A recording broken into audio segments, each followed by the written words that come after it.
Join Woodward Sports' own Jeff Iafrate, along with special WSN guests for the most anticipated Lions season in decades. Filled with different surprises and expert analysis. You're not going to want to miss out. Go to our Woodward Sports YouTube channel on Sundays and tune in live from 9:30 to 11:30 a.m.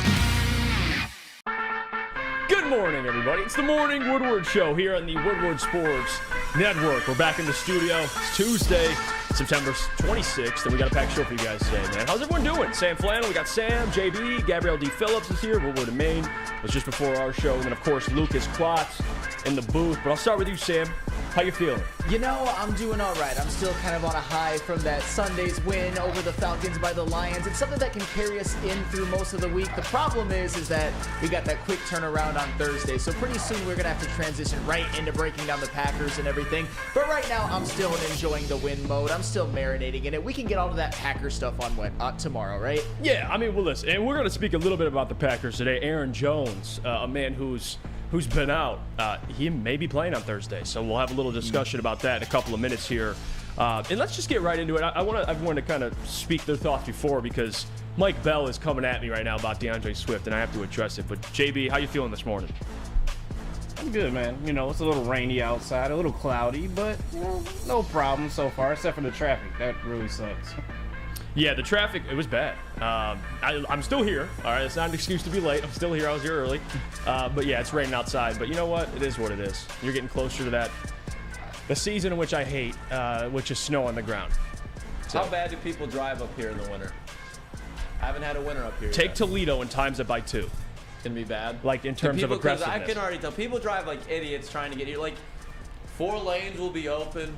Sun will be out. Not a damn centimeter of rain.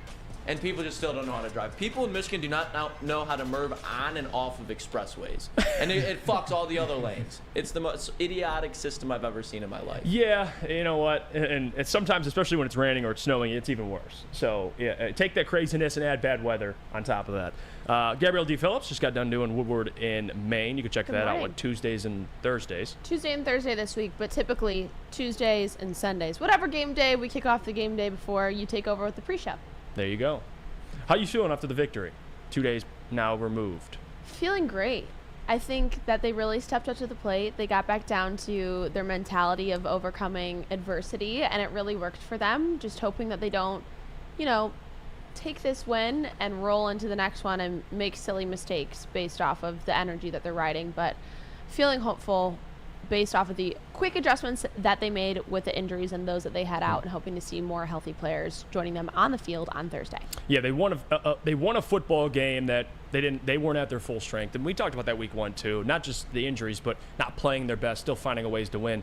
It's the most impressive thing. I know people are coming at me, and specifically Mike Bell here, about DeAndre Swift last night, and did you guys? And I'll ask you guys. Did you see the script? Thank you. You know what? Oh my God! I'm on it. This is Mike Bell. This visual right here. Okay. Damn. Just digest it for a second. All right. How you doing? How you doing? So this guy right here, he's a fine running back, right? His biggest concern, at least for Lions fans, was staying healthy. But when you have a hole pause like this and you're running through it, of course you're going to play well. Of course. You got Lane Johnson, who, did you see that for the false starts, by the way? Yeah, that man had a couple false starts that they didn't call. Him some special treatment for sure. Like, come on. Like, guys, I get, DeAndre Swift is a fine running back. He is. I'm not going to say he's trash. I'm not going to go that far. The biggest concern, he could never stay healthy. And even when he was healthy, there was just games he just wouldn't show up. Hey, listen, I don't make the rules. He did it.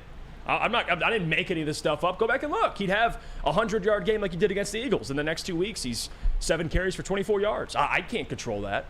But then he goes with the Eagles, the best O-line in the National Football League. A run-heavy offense, an offense that you have to be at least alert of Jalen Hurts, who can run the ball as well. A lot of those RPOs And then, of course, DeAndre Swift has those types of holes to run through, Sam Flannel. You know, pretty damn impressive. Many things can be true about all of this. One, I was very, very happy when they got rid of DeAndre Swift because he did not do his job in Detroit, I would say. He had his flashes, but he could never stay healthy. And as I've said many, many times, in 3 seasons in Detroit, his career high in rushing yards in a season was 617. But I am not just going to poo-poo the fact that in the last 2 games he's had 305 rushing yards. I'm not just going to poo-poo that. This idea that he ever did that in Detroit and just like, oh yeah, he'd be good for that a couple of games and he'd get hurt. No, DeAndre Swift is playing the best football of his life, and I'm not just going to say, it's nothing, he's just going to get hurt again. DeAndre Swift is getting 1,000 yards this year, and there's nothing we can do about it. It doesn't matter anymore, but it's going to happen. Do you think second. he stays healthy? I think he's healthy enough for 1,000 yards. He might miss a game or 2, but right now he's second in the NFL in rushing yards to Christian freaking McCaffrey. And a lot of us are just like, psh, who cares? We've seen this before. No, you haven't. Stop lying. And that's the thing, too. I'm curious. It's a contract year. We saw what Josh Jacobs did in a contract year. The dude led the league in rushing yards. So contract years, some guys just wake up for it. Now, what I will say, and I referenced this when, he had his first big game with the Eagles. I mean, he came on the show here and everybody was like, DeAndre Swift is in Philly, 175 yards, had 30 carries. And my response was, guys, and let me talk to you for a second as a therapist, okay? And I'm not a licensed therapist, but I'm a makeshift therapist. And Let me talk to you. Let me talk to you for a second. This is very similar to having an ex, and I brought this up, that someone else you may know or may not know gets with that ex. And you're over there sitting, and you see them happy, you see them thriving, and you see, maybe the guy's doing new things with her, or she's acting different with him, whatever, man or female. And then in your mind, give it 6 months. Like, the result's going to be the same. Like, for me with DeAndre Swift, give it some time. I think he'll be hurt again. We'll see. He's getting a lot of workload. Good for him. I have never seen him be able to sustain and hold up with that type of workload, but we shall see. No, that's fair. They got Rashad Penny. They have a backfield, but it seems like they're going all with Swift. Good luck with that. That's all well and good, but when he had that 175-yard game where he carried the ball 28 times, we could see that as a one-off. But then he had another great game, so that's the reason why I'm not just going to dismiss this as nothing for DeAndre Swift. I wouldn't say that I'm happy for him, but at the same time, I mean, he looks like one of the best running backs in the NFL right now, and he's never looked quite this good with Detroit. He never got this much of a usage in Detroit. So, like I said, I think DeAndre Swift sets his career high in rushing yards this year, and I already said he's going to get 1,000. Nothing we can do about it. It's not going to hurt us at all. Don't have a problem that he's gone, but still, I've got like a little eye out. You know what I'm saying? What do we got? This is the fantasy that was never going to happen. Like Mike Bell, terrible analogy, Jeff. Swift was just an insurance option at best for our ball club. He was never staying. 0% chance. 0.0% chance. It wasn't a Brad Holmes decision. It was also DeAndre Swift and his agent's decision. People in this fantasy, this isn't fantasy football. You keep DeAndre on your bench and utilize him when you need him. He was never staying here. That was never an option. So just get that out of your mind. He was going to get traded. He was unhappy. He wanted to go somewhere else where he could get these type of touches. That was always going to happen. I appreciate him like Bell, but that was never, ever going to happen. He was never going to sit here and sit behind Jameer and David Montgomery.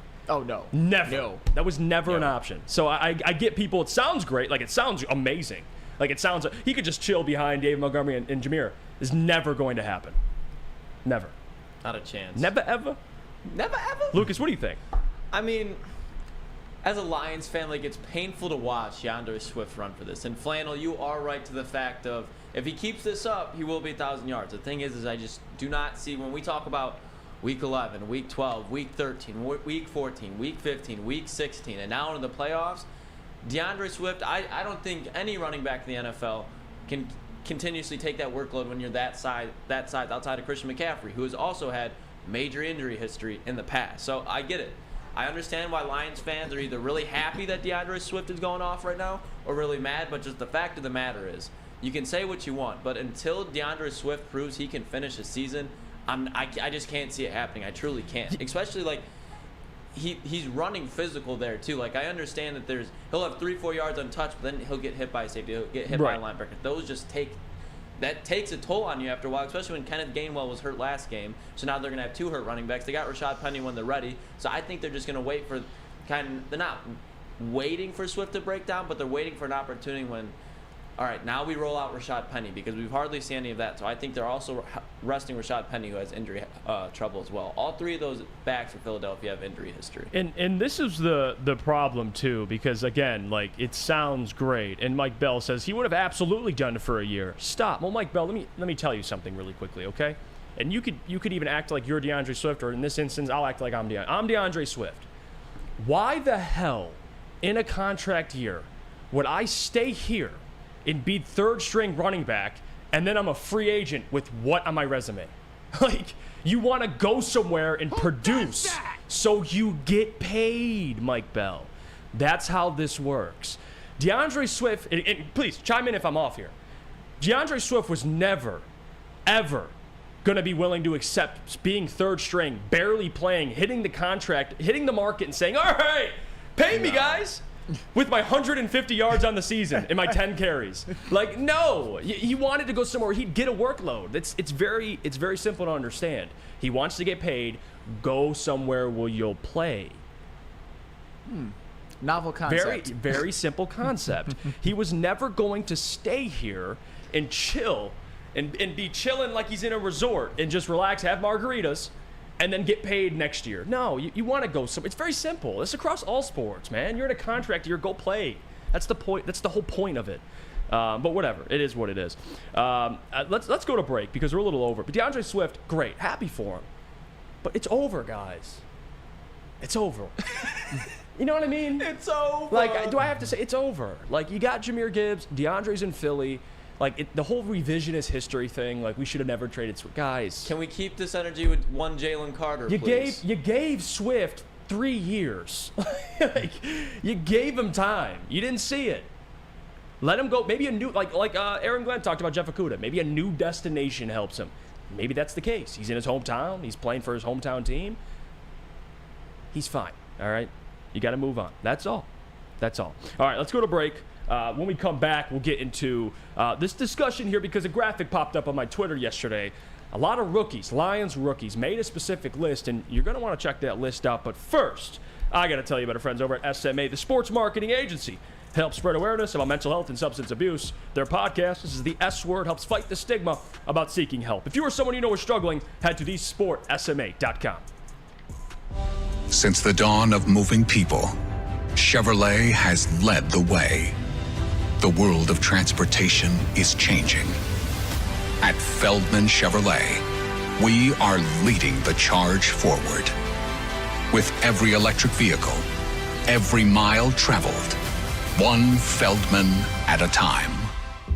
The company that puts more Chevys on Michigan roads is now the #1 name for Chevy electric vehicles. Now, coming to Woodward Sports, Woodward and Main Street, the Woodward Sports Network Detroit Lions show. Let's go! Catch Gabrielle D. Phillips, Matt Broder, and Terry Foster for all the latest news on your Detroit Lions every week. Only on the Woodward Sports Network YouTube channel and woodwardsports.com.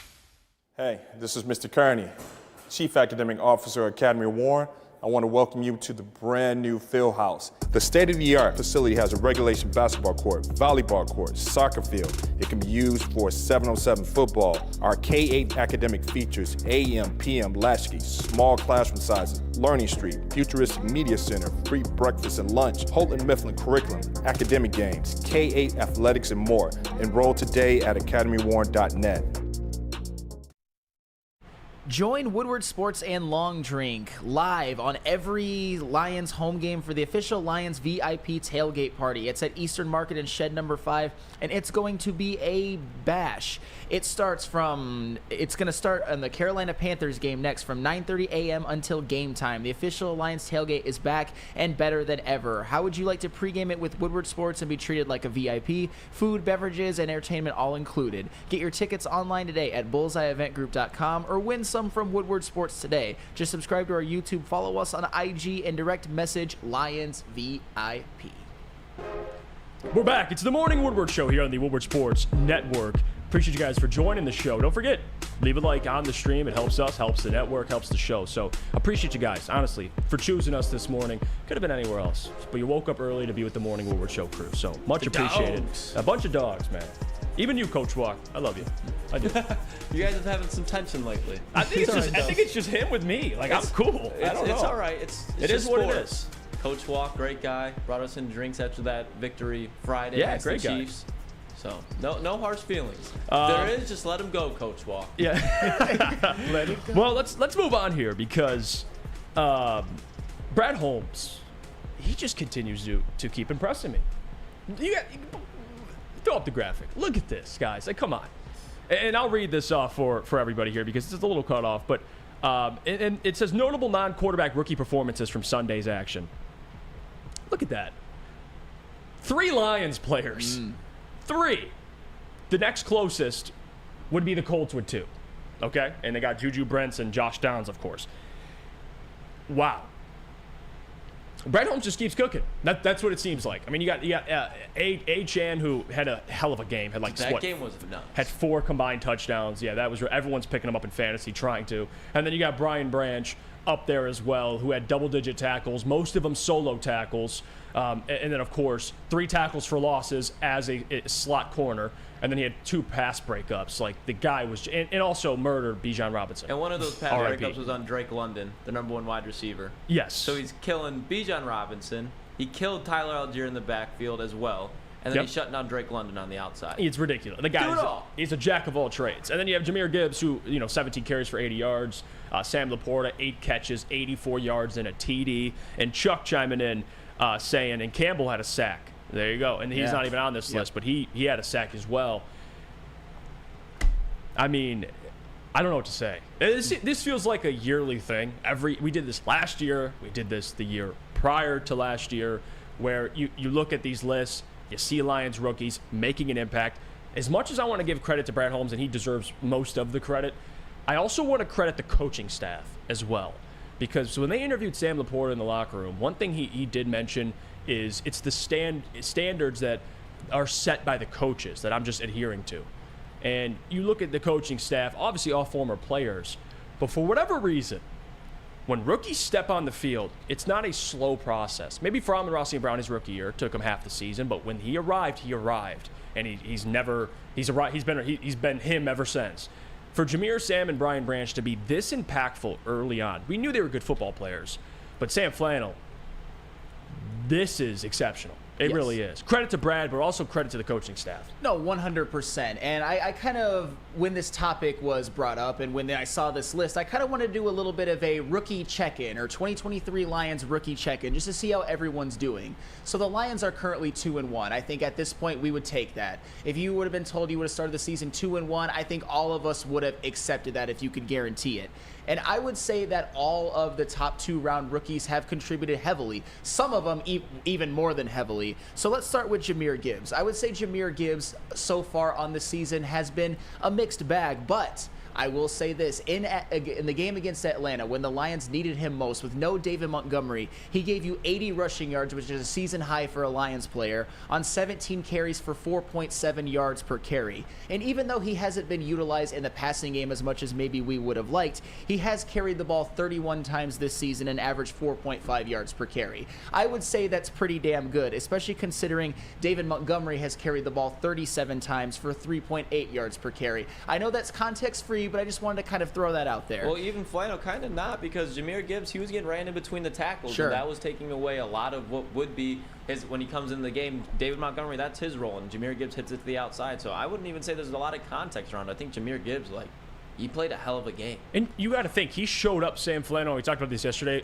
late in the game, but when they knew the Lions were going to run the ball. Yep. They knew what time it was. And you know what? He got stronger as the game went on. And as I said on yesterday's show, I like the fact that Jahmyr Gibbs had 17 carries, Craig Reynolds had 4, and Zonovan Knight had 3. Jahmyr Gibbs had kind of that bell cow kind of game. Although 17 carries might not indicate it, he still got the vast majority. And then you look at Jack Campbell, who I would say also has been, I wouldn't say a mixed bag, but kind of, he hasn't really been able to overtake Derek Barnes and Alex Anzalone on the roster, but when he's played, he's had some moments. He's currently 5th on the Lions in tackles with 14. He had a sack in Sunday's game, lining 1-7. up on the edge, too. Absolutely, and he had a big pass breakup in week 1. I would say Jack Campbell has been solid, although I would like to see a little bit more from him down the road. I would still say everything's A-okay with Jack Campbell so far. But then when you get to the second round picks, those are who have really showed out. Those are who have really stood out. And I'm going to start, of course, with Lucas's guy, Sam freaking Laporta. Because you know what? He deserves it. He 100% deserves it because he is second on the team in receptions and second on the team in receiving yards. We all knew that Amon-Ra St. Brown would get the lion's share of the targets and the production, but we didn't think that Sam Laporta would be second on the team this quickly. And not only that, guys, and I hope you guys have looked into the stat sheet because this is absolutely staggering. Sam Laporta is currently first in the NFL amongst all tight ends in receiving yards. And do you know what else he's doing? He is on a pace in which maybe, just maybe, and I know I'm kind of speaking a little bit of hyperbole right here, but I don't think so. Maybe, just maybe, Sam Laporta could break the all-time record for rookie receiving yards as a tight end. It was set by Mike Ditka. He had 1,076 in 1961. Sam Laporta is currently on pace for 1,054, and he's just getting started. And of course, the king of the rookies so far, even though Sam Laporta has been damn good, of course the star of the show has been one Brian Branch, who is currently second on the Lions in tackles with 18. Tied for second on the Lions in tackles with 18. First on the Lions in tackles for loss with 3. Tied for first in pass deflections with 2. And he has, with 3. And he still has the only Lions interception on the season, which just so happened to be the biggest play of the season, which just so happened to be that pick 6 at Kansas City to tie the game and switch momentum of that game. So far, I would say that the Lions rookies as a whole have been exemplary when you look at it as a macro level. I know they've had their struggles at moments, but I'd say the rookies have been the least of their problems, and they have really showed out when they needed to, and the Lions are 2-1. So thus far, Brad Holmes, bravo. As always, Brad Holmes, bravo. And he gets it. Like, one thing I've always, talked about, at least with tight ends, the best tight ends in the NFL, go look them up. Very few come in the first round. I think Kyle Pitts is the highest taken tight end, right? Going top 5. But regardless, the other tight ends, right? You bring up anyone. George Kittle, late in the draft. Travis Kelce, late in the draft. Mark Andrews, late in the draft. This is a common theme. And now you have a general manager who understands that, understands what it takes. Now, for running backs, I feel the same way. They shouldn't go in the first round. But Jahmyr Gibbs, and if you're selling me on him being a weapon, I can buy that. Now, there's a little bit of a struggle there for me because it's something that I truly believe in, but I'm willing to hear Brad out. He's very rarely missed. Like, and that's the thing. Even the guys that you classify as misses, like Iffy, Melifonwu, he played well on Sunday. That was a miss. Like, that was somebody that I was like, he's all right. He started that Carolina game last year when you gave up 300 yards rushing, and that was the one time I saw it iffy. So I said, well, damn, what's going on? He can't tackle to save his life. And then he's out here making plays. It's the player development, which goes to the coaching staff, but also Derek Barnes, someone that I, at first classified, or at least sat there and thought about it, like, man, he might be a miss too. He's showing up. He's getting better. Like, that's the thing. Like, and that's what's most impressive. Chase Lucas, who, it's a 7th round flyer, even he got elevated to the roster. Like, every pick essentially in the draft. Levi Onwuzurike, who was hurt essentially his whole rookie year, came out in week 1, looked solid. Like, we have to see more of them, but still, that's another guy you classify as a miss. Like, even the misses are just serviceable players. Like, they're not complete busts. We'll see with J-Mo, because J-Mo has yet to really play at all, and he's going to have some pressure on him when he comes back. But I have confidence he'll still be that dynamic wide receiver you all thought he was before the draft. But that's the thing about Brad Holmes, man. Like, even when he does, quote-unquote, miss, even these guys now are contributors still. So, like, again, is he going to hit on superstars every pick? No.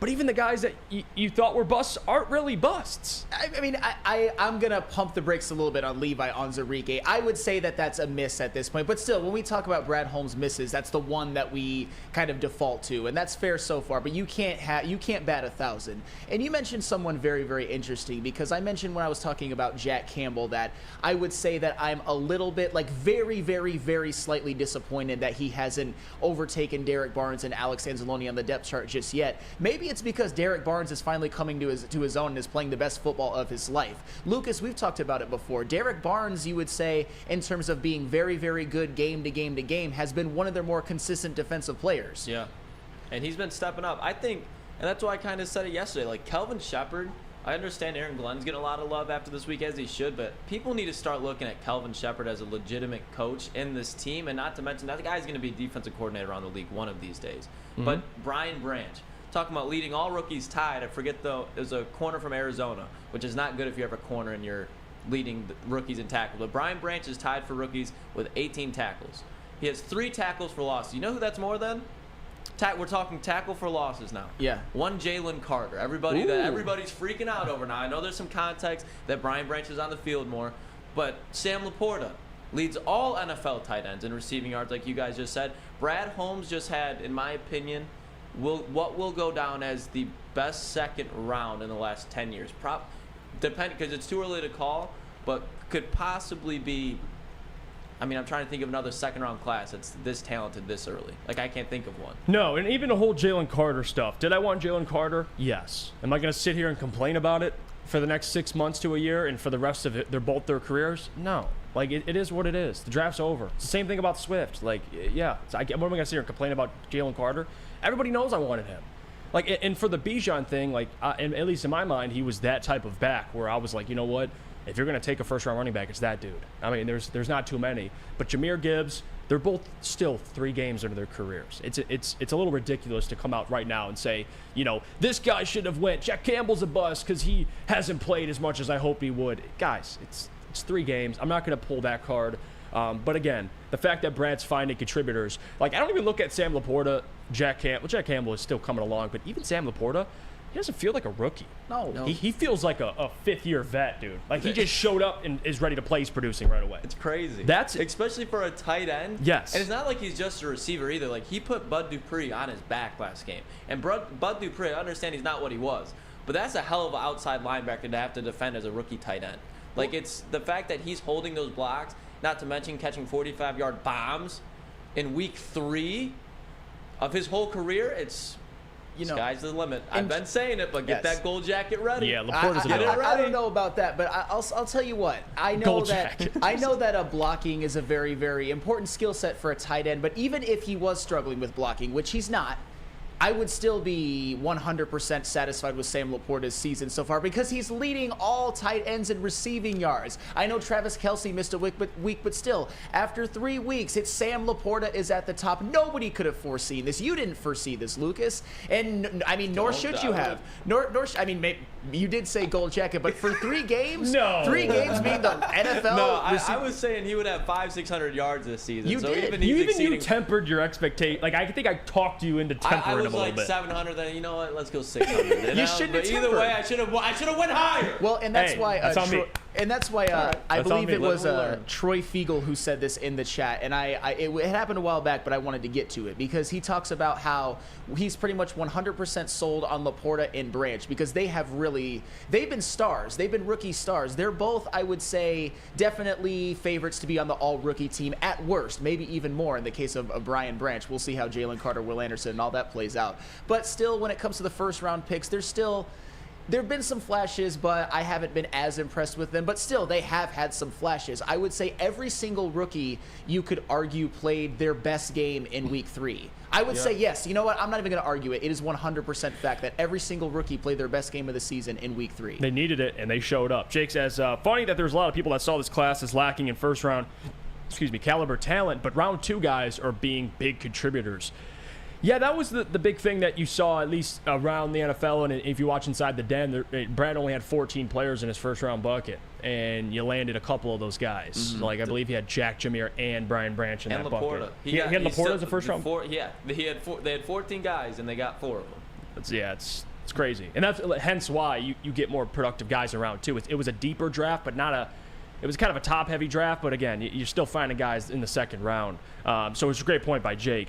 For this comment, too, for Funky, because I want to read this one. This fan base knows nothing about linebackers. Most of this fan base says dumb-ish, like Alex wouldn't even make other teams' practice squads. Y'all are lost. When he first got here, people called him a journeyman.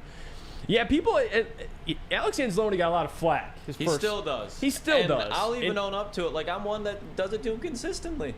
Just because, and he stepped up, but like the whole thing with them, and he's proving me wrong. Like, I'm not saying this is to like jump back on my side, but Alex Anzalone, he's always in the position.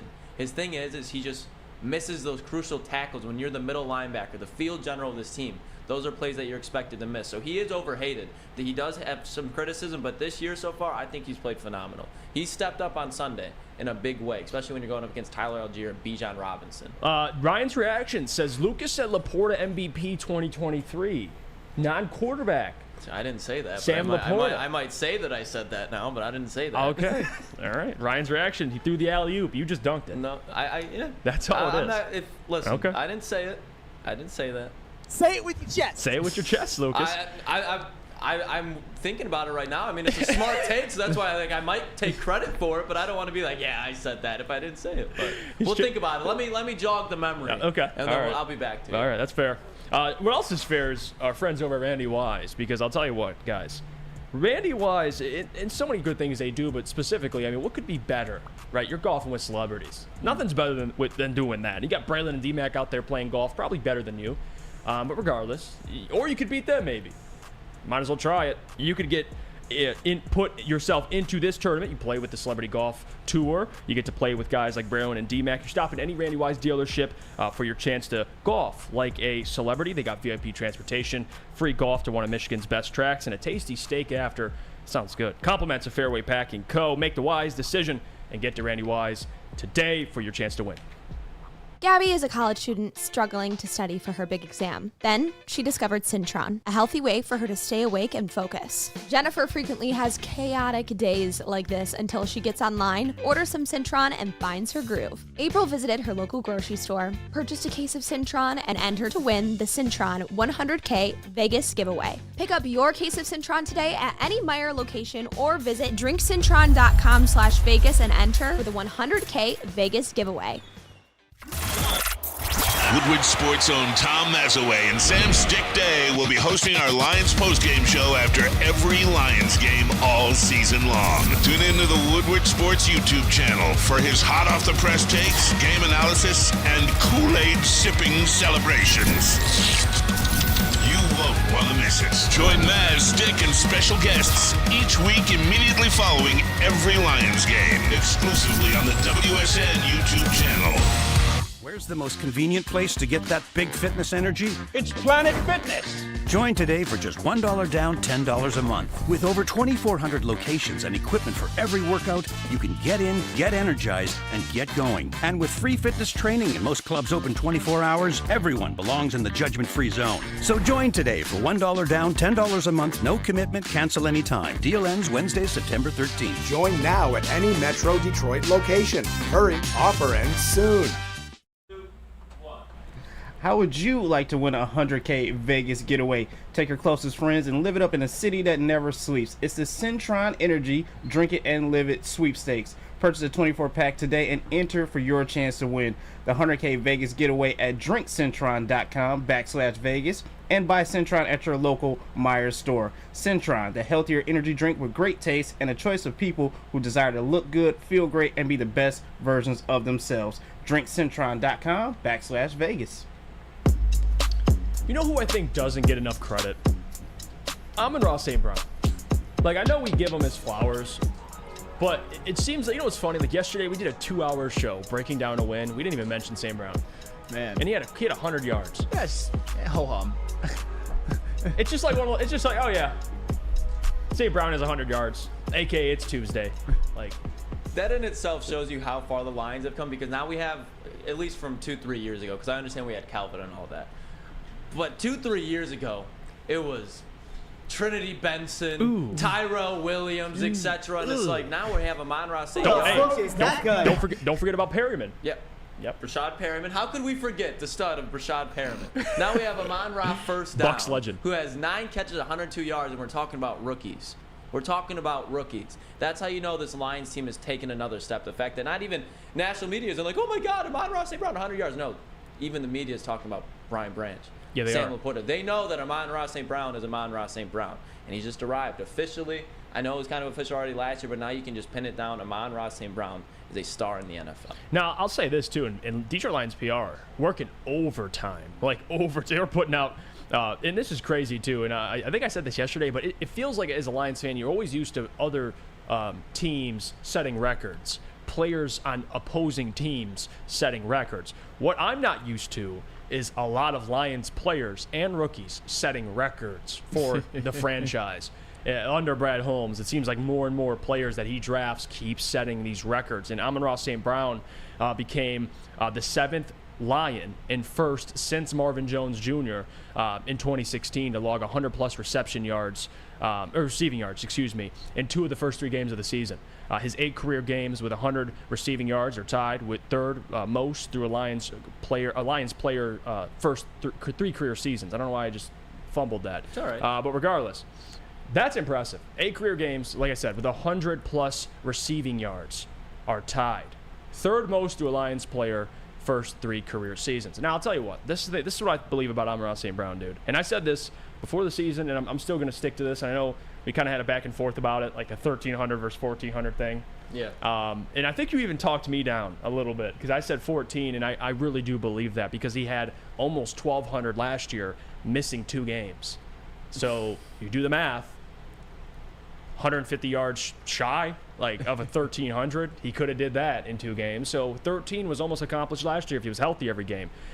I think Amon-Ra St. Brown is putting himself in a position to earn an All-Pro honor this year. I do believe that. If he can get 1,300 yards, maybe even close to double-digit touchdowns, this to me is the year for Amon-Ra because, the Pro Bowl is nice. You get recognized, but All-Pro is what is really big time for guys. And you even go to last year's, the people who made All-Pro last year for wide receivers, and you look at the list, and it's really, you could bring up Justin Jefferson, Devontae Adams. Like, those guys are a different tier of wide receivers. The Tyreek Hill. And this league is deep with wideouts, man. Like, A.J. Brown, who's even having a quiet year, had a big game last night, but last year had 1,400 yards.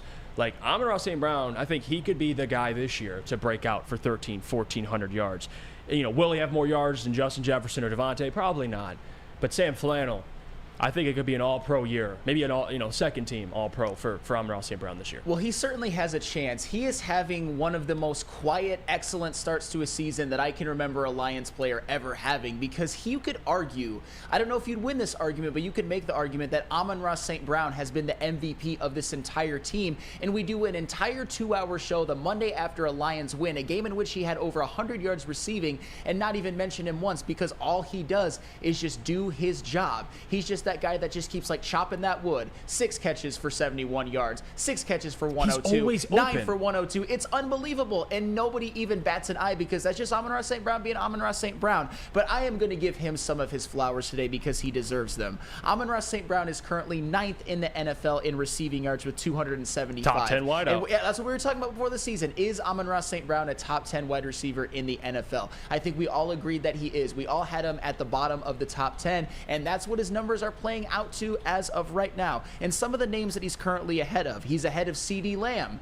Not by much, but we're talking about somebody that he is compared to a lot. He's ahead of Deebo Samuel. He's ahead of Amari Cooper. He's ahead of A.J. Brown. He's ahead of DK Metcalf. And he is ahead of Jamar Chase. That could change as the season goes on, but I could also see him passing up guys ahead of him, like Chris Olave, Puka Nacua. Those are guys who are kind of new to the top 10. Puka Nacua. I'm just saying. And do you know what Amon-Ra St. Brown is on pace for right now with these numbers? If you kind of stretch this out over a 17-game season, 119 receptions, 1,558 yards, and 6 touchdowns. He's on track for 1,500 He's right on now? track for 1,558. And 14 don't look too crazy. That to me looks like an All-Pro season. And I know he's got to keep it up. I know he's had a tendency. Not really a tendency, but last year he missed 1 full game and most of another game. This all a lot depends on if he stays healthy or not. But Amon-Ra St. Brown is a top 10 receiver in the NFL. Yes, and he's playing like it. And he's had over 100 yards in each of the last 2 games. And nobody even talks about it. No. That's how good that he's been, and that's how expected that he's been. We've almost become numb to his greatness. Exactly. It's weird. It's weird to even think about. And I think 1,400's doable for him. And I'll tell you why. And he talked about it before the season, adding to it, talked about how he matured his game. What did he add? His thing was, I want to be a deep threat. Average yards per reception, 10.1, 11, 10.1 his rookie year, 11 last year, 13.1 this year. Increasing those yards per reception. So again, bigger chunks of yards for Amon-Ra. He had 11 yards per reception last year. I know it's 3 games, it's a small sample size, but if he keeps that up, you're talking about 1,400 yards. And CeeDee Lamb made the All-Pro second team last year. Was an All-Pro. had 1,300 yards, 1,359, 9 TDs. Amon-Ra St. Brown had 6 TDs last year. Don't tell me he can't do that. He's doing that. Like, and CeeDee Lamb kind of had a similar situation in Dallas last year where it was kind of like the CeeDee Lamb show. He was getting a ton of targets. St. Brown's going to get those targets, but the difference is St. Brown's going to catch them. You go look up his drop rate. When he catches a football, that's like more shocking to me when he does. He dropped one this week, and we were all like, yeah, it was shocking. And you can't even be mad at him. Normally when a wide receiver drops a pass, you're like, oh, what the? Do your job. You have one job. Catch the ball. Don't look upfield. But no, with Amon-Ra St. Brown, you're like, all right, it's going to happen. He's dropped one, but he caught about 100 before that. So when Amon-Ra St. Brown drops the ball, do not be upset, because he's probably going to be the most upset person inside that stadium. Oh, no doubt. And you got the guy he's playing injured. He's playing through injury, still putting up 100 yards. Nobody can guard him one-on-one. I mean, it's you're elite, and you're that receiver when game to game, opposing defenses know Amon-Ra is going to get 6 for 100 on you. And they do everything in their power to double this man, put him in a box, put him in bracket cover, whatever. And he still ends the game with 7 for 100. Like, it's just like, okay. You almost can book him per game. And Sam Flannel, it's time for Amon-Ra. He's a top 10. He's been a top 10 receiver to me, but this is the year where everybody nationally acknowledges it and says, okay, he's that guy. 1,300 yards, maybe even double-digit touchdowns. He's the number one wide receiver on an offense that was top 5 last year. And you look at throughout history, aren't they breaking records right now with the consecutive home games scoring 20-plus points? Yeah, they need one more. They're at 12, and then I believe do we have the grab it? I'll grab it now. But they're at 12 right now. 13 gets it for the most 20-point games in Lions history straight. And they're doing that with him as their number one wide receiver. Yep. I mean, what else do I have to say? Yep, and in the one game that the Lions lost this season, they put up 31, and Amon-Ra St. Brown put up over 100 yards. So absolutely, and that's the thing. It's just been very workmanlike, and I hate to use that term because I think that kind of is why some people overlook him, because it is just very workmanlike. It's not super flashy, but like you said before, he's averaging 13.1 yards per carry this year. Per catch. That is a very, very good number. That is a number that I think he could sustain, because another thing about Amon-Ra St. Brown, he gets very, very open with room and space to get some yak yards, and he's getting them this year. And Jared Goff really has that synergy with him to where he puts it right on the money, hits him in stride, and then Amon-Ra St. Brown can just go. And we all know about him, and we know about Brian Branch. Their 40 times didn't necessarily look pretty, but when you put them on a football field, they are blazing, as Justin Slanik once said one day. They are absolutely blazing. They've got that football speed, as we all say. Right. And it's not hyperbole. It's not kind of like a cliche. It is what Amon-Ra St. Brown and Brian Branch have. And Amon-Ra St. Brown, just another great season. All-pro incoming this year, if he can keep it up. Now, we're going to go to break. When we come back, I do want to bring up something Justin Fields said yesterday, and we have the clip about it. Guys, it's just getting worse in Chicago by the day. By the day.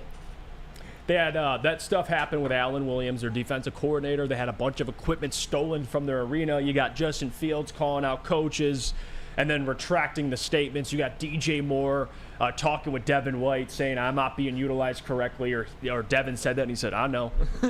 Like, what the hell's going on in Chicago? And then Justin Fields said this, and you'll find that out in a couple of minutes, and Lions fans are going to love this. But before we do that, I got to tell you about our friends over at Planet Fitness. DeAndre Swift might be going to Planet Fitness. Hey. He looks durable.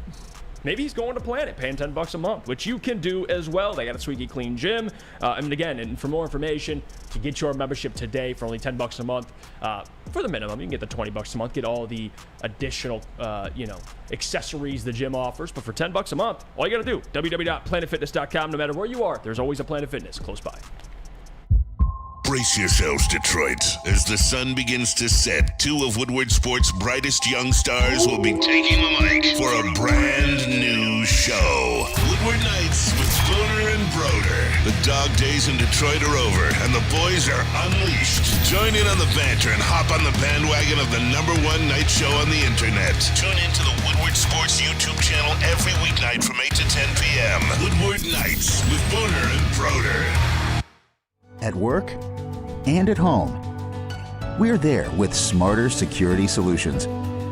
Featuring complete automation with customized alerts and more. For over 90 years, we've been the company that's been counted on to protect what matters most, all with personalized service and care. Right now, for a limited time, receive a free video device plus free installation with a new home system.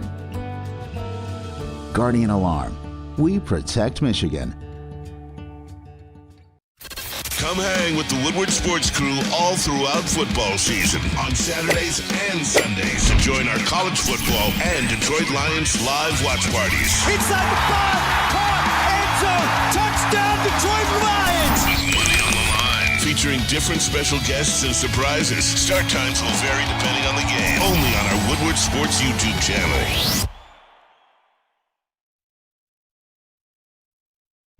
Let me tell you about our friends over at the Academy Award. They got a brand new state-of-the-art Sports Dome Field House. Yeah, it's a lot there. Sports Dome Field House. Regulation basketball court, volleyball court, and soccer field. It can also be used for 7-on-7 football. Enroll your child today. They got a futuristic media center, academic games, so small classroom sizes, which is ideal for your child to get the best education. All you got to do is go to theacademyaward.net, sign your child up today. Justin Fields. Man. Interesting guy. Talented guy. Not productive guy. That's what you told me. Yeah. You told me, Lucas. He's got that dog in him, and CJ does not. I did say that. I did. That's what I was told. I was on the stand yesterday. I said my case. I gotta repeat it. You know what? And I appreciate you for that. I do. You sat up there and took it like, hold on. Yeah, you're learning. Okay, hold on. I'm not going to finish that sentence. But let's talk about him for a second. You got the clip? Oh, of course. All right, cue it up. This is Justin Fields talking about the media, and he mentioned the Detroit Lions. All we need is one to get this thing going. I don't know if I told y'all that, but the Lions started 1-6 last year, and they almost made the playoffs. So just keep that faith, keep going. In the big picture, it's the third game of the season, you know. So.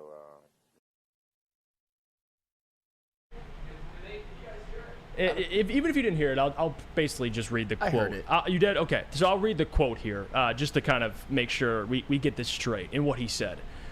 They asked him, they asked him about, the Bears losing. And his response was, all we need is one to get this thing going. The Lions started 1-6 last year and almost made the playoffs. Just keep the faith. Keep going. In the big picture, it's the third game of the season. We got 14 games left. And you know what? And I don't want to hate on him for saying that. I mean, hey, what else is he supposed to say? Like, they're asking you, yeah, you guys suck. Like, what's your response? And his response is like, well, the Lions started 1-6. Yeah, like that. I get it. Like, you're not trying to say, especially in an offseason where they invested in you. They invested in you, Justin Fields. They drafted a tackle. They brought in DJ Moore. You got Cole Kmet. You got some weapons.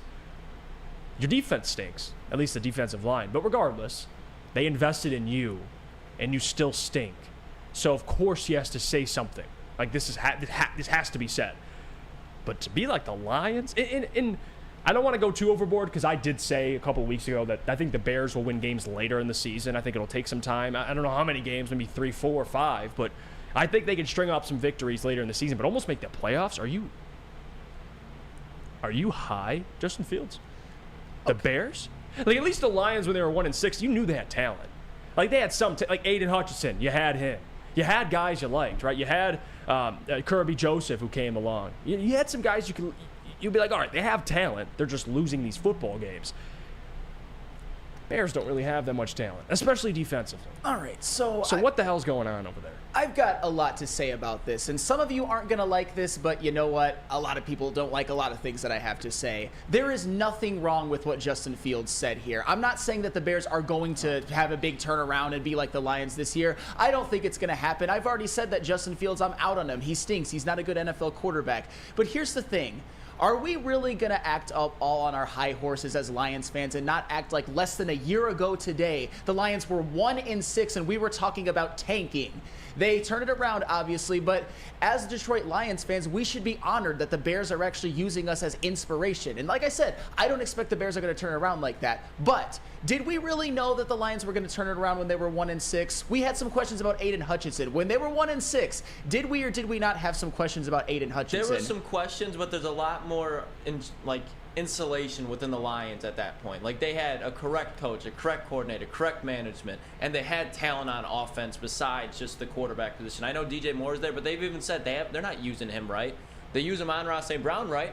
They're using Jamal Williams right. They have a top offensive line, and they weren't getting dicked down by 40 points every week. The Bears are just getting embarrassed week in and week out. The Lions were at least competitive. Their defense stunk. Their offense was putting up like 35 a game. They damn near went into overtime last year with Seattle. No, and I get all that, but are you really trying to tell me that we didn't have any questions about Dan Campbell or Aaron Glenn? No, I'm not saying that. What I'm saying is I think it's idiotic for Justin Fields to say that, because if you look at the situations if you take it outside of a microscope, the whole organization, the whole game plan, the whole direction of the team is completely different. Like, I just think it was completely ignorant for Justin Fields to say that. Be like, just throw it out there. Like, they did it, so can we. Absolutely not. I think there's a part of it, and I get what you're saying. I think there's a part of it where I understand why he said it, because you're the franchise quarterback, at least right now, and the media's on your ass because a lot of people and fans don't look at Bears Twitter. They thought they were going to win the division. They did. Like, the Bears Twitter was freaking out before the season. So I get why he has to say that, but I'm with Lucas about how it's different. At least the Lions had one side figured out. They figured it. Their offense was fine. No. The Bears can't. They just stink. They're giving up 40 points and they can't score 20. So it's a little worse, but I get what you're saying. He had to say that. Yes, I get that. And that's all that I'm saying. You guys are right in a lot of ways. I'm just saying that there's nothing wrong with Justin Fields believing this. And here's the thing when it comes to the Chicago Bears. And after I say this, I promise I will do my daily shitting on the Chicago Bears. I promise. Their next 4 games are home versus Denver, at Washington, home versus Minnesota, home versus Las Vegas. They could actually string together some wins. I don't necessarily think it's going to happen or it's going to do anything, but still, that is a pretty easy stretch where if they're trying to right the ship even a little bit, which I don't think they can, this is the time to do it. Here's where I think the Bears have no chance to be relevant this year or even in the future. It's not looking too bleak. You look at some of the moves that GM Ryan Poles made in the offseason. They overpaid for Tremaine Edmonds. They got TJ Edwards actually on a good deal. They signed DeMarcus Walker from Tennessee, and they got Yannick Ngakoue. And that hasn't done really anything to help this defense at all. And the couple of players that they drafted too haven't really shown up yet, and the defense still looks horrible. And they invested all of that money, and it basically looks no different. And then you look that you got Justin Fields, DJ Moore. You got Justin Fields, Nate Davis. You drafted him, Darnell Wright. And still, this Lions offense doesn't look like it's really doing anything. And I forgot to mention Roshan Johnson as well, and Deontay Foreman, who's been out.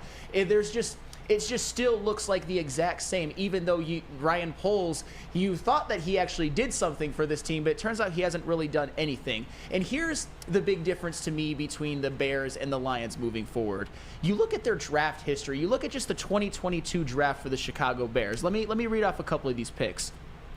Their first pick was second rounder Kyler Gordon. I would say that's a bit of a mixed bag. I don't think he's shown a whole lot yet. He's a corner. And then you got safety Jaquan Brisker, who's been all right. He's been all right. And then in the third round, think about this. In the third round of the 2022 draft, the Chicago Bears drafted Velus Jones, who hasn't done a goddamn thing. And in the fourth round, in the previous draft, the Lions took in the fourth round Amon-Ra St. Brown. Those are the type of things that winning organizations do versus losing organizations like the Bears. 100%. And then in the fifth round, the Chicago Bears drafted Braxton Jones, who's actually been a very solid offensive lineman. He's a starter. And then listen to some of these guys. Dominique Robinson. Do you know who that is? Nope. Zachary Thomas. Not Zach Thomas, the old Dolphins middle linebacker who just went to the Hall of Fame. Zachary Thomas, an offensive lineman. Tristan Ebner. Doug Kramer. What's that guy's name? Doug Kramer sounds like he's from like the 80s. Back in the Ditka days. Jatiri Carter. Elijah Hicks, and punter Trenton Gill. And the reason why I had to mention a lot of these lower round Bears picks is because Brad Holmes in 2022 actually seemed to have hit on a couple with James Houston and Malcolm Rodriguez. It's a little bit questionable about James Houston and Malcolm Rodriguez moving forward, but in 2022 they were absolutely heavy contributors while also getting Kirby Joseph in the third round. So I think the Lions, the way that they're built and organizationally, they're miles ahead even of 1-6 of where the Bears are right now. I'm just saying that when the Lions were 1-6 last year, there were questions about Aiden Hutchinson. Kirby Joseph really hadn't quite emerged yet, although he had a big play against Dallas, a game that they lost. James Houston haven't even played an NFL down yet, and Malcolm Rodriguez, he was solid, but still, he was very, very good for a 6th-round pick. So there were a lot of unknowns with the Lions too, and now we're acting like all of a sudden we're just like this consummate winning organization, and the Bears are so poverty that we can just laugh at them. And I get it to an extent that that's true, but the Lions need to remember where they came from. It hasn't always been rainbows and sunshine. It's going to be rainbows and sunshine moving forward,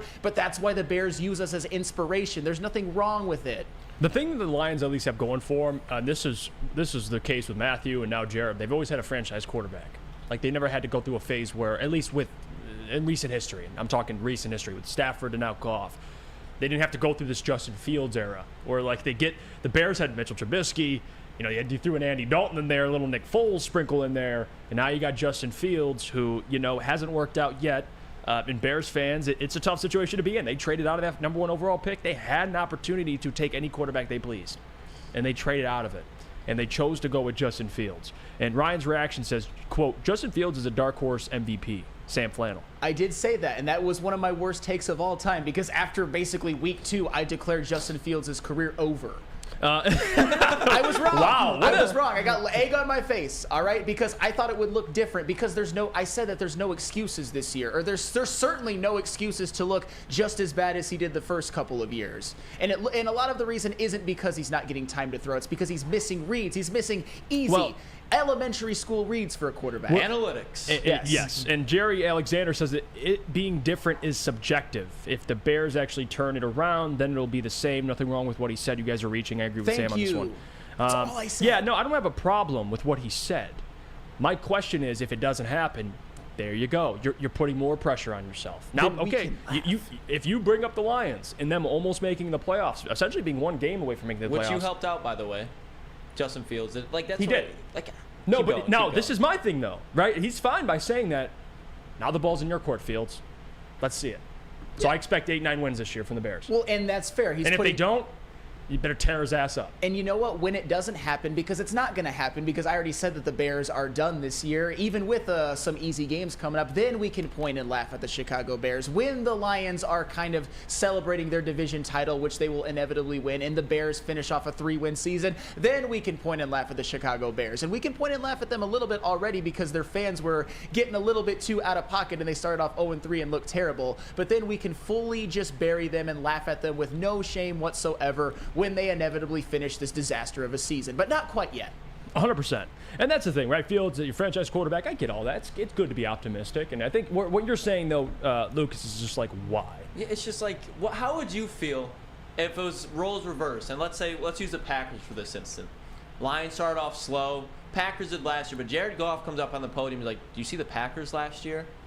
They did it. Like, you don't compare yourself, in my opinion, that you're not Justin Fields, you're a struggling team, and you compare yourself to a division rival who was struggling last year, beat your ass, and now you're even in a worse spot because you're supposed to be farther than now. Like, I just think it's just complete ignorance, for one, just because of how the organizations are built, and it's just like, it makes you look even worse, because I could get it if it wasn't in your division, but the Detroit Lions are in your division.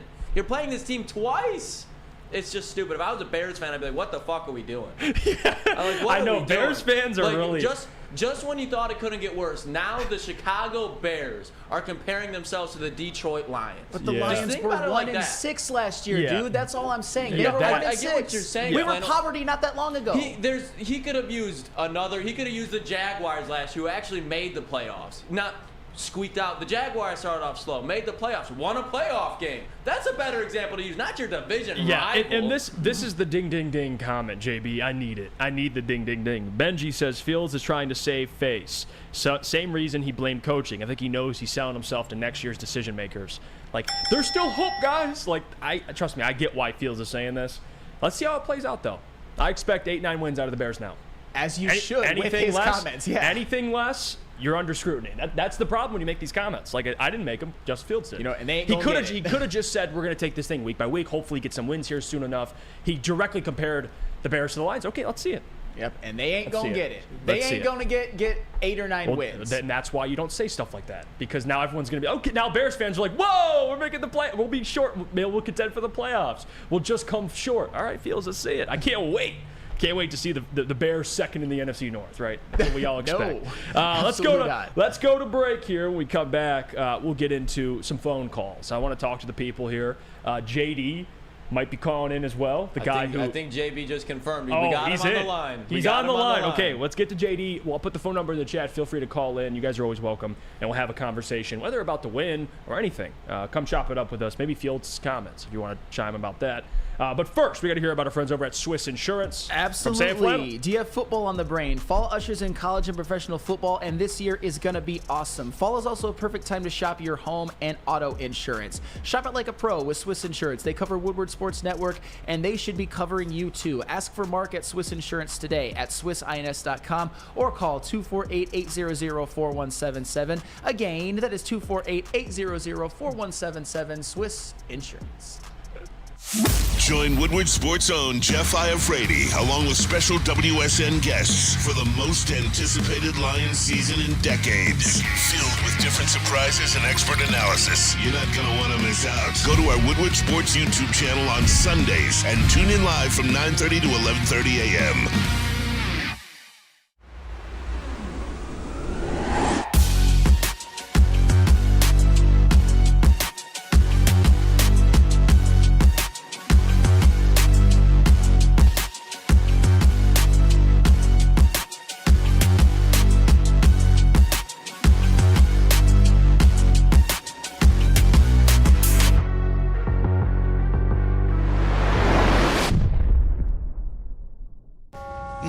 Coming to Woodward Sports, Woodward and Main Street, the Woodward Sports Network Detroit Lions Show. Let's go! Catch Gabrielle D. Phillips, Matt Broder, and Terry Foster for all the latest news on your Detroit Lions every week. Only on the Woodward Sports Network YouTube channel and woodwardsports.com. Just in time for football, Glorious Cannabis is dropping a new... I love that, by the way. It's amazing. Dropping a new ice water bubble hash infused pre-roll called Honolulu Blue. Especially if the Lions are winning games. Man, go celebrate with Honolulu Blue from Glorious Cannabis. You can find them at Dispo Dispensary for 25% off online, or you can go to gloriouscanna.com. Walk into a Dispo Dispensary, and you get 25% off. You got to check it out. Glorious Cannabis. Glorious! Man, that's a legend. That's a legendary drop right there, JB. I love that. We're back. It's the Morning Woodward Show here on the Woodward Sports Network. I appreciate you guys for sticking with us. If you haven't liked the stream, please do so. It helps out. Helps the algorithm as well. We appreciate your presence. If you missed the show live, you can always go back, re-listen at any podcast platform you get your podcast. Look up Morning Woodward Show. Leave a 5-star review. We got JD on the line, JB? Yes, I believe we have JD on the line, so let me put him through to you guys. Oh, it's that time. JD. We got boots on the ground. JD, talk to me. How you feeling after Sunday's victory?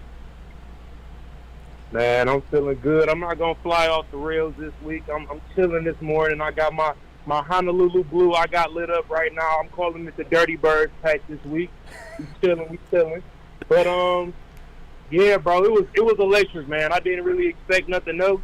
But everything that I wanted to happen happened, so I'm happy. Like, they came out, they played a little tougher, but they looked to the stands on every play. Mm-hmm. They ran faster, they hit harder. They had that grit, man. We put grit on all these T-shirts all through the offseason, so I'm feeling good, bro. I ain't gonna lie. But what I really want. I want to ask you, JD, just about the rookies, man. We talked earlier about Brad Holmes, man. Like, you had Brian Branch, Jack Campbell, Sam Laporta, Jahmyr Gibbs, all making plays. What'd you think about the young guns? Man, look, I ain't gonna lie.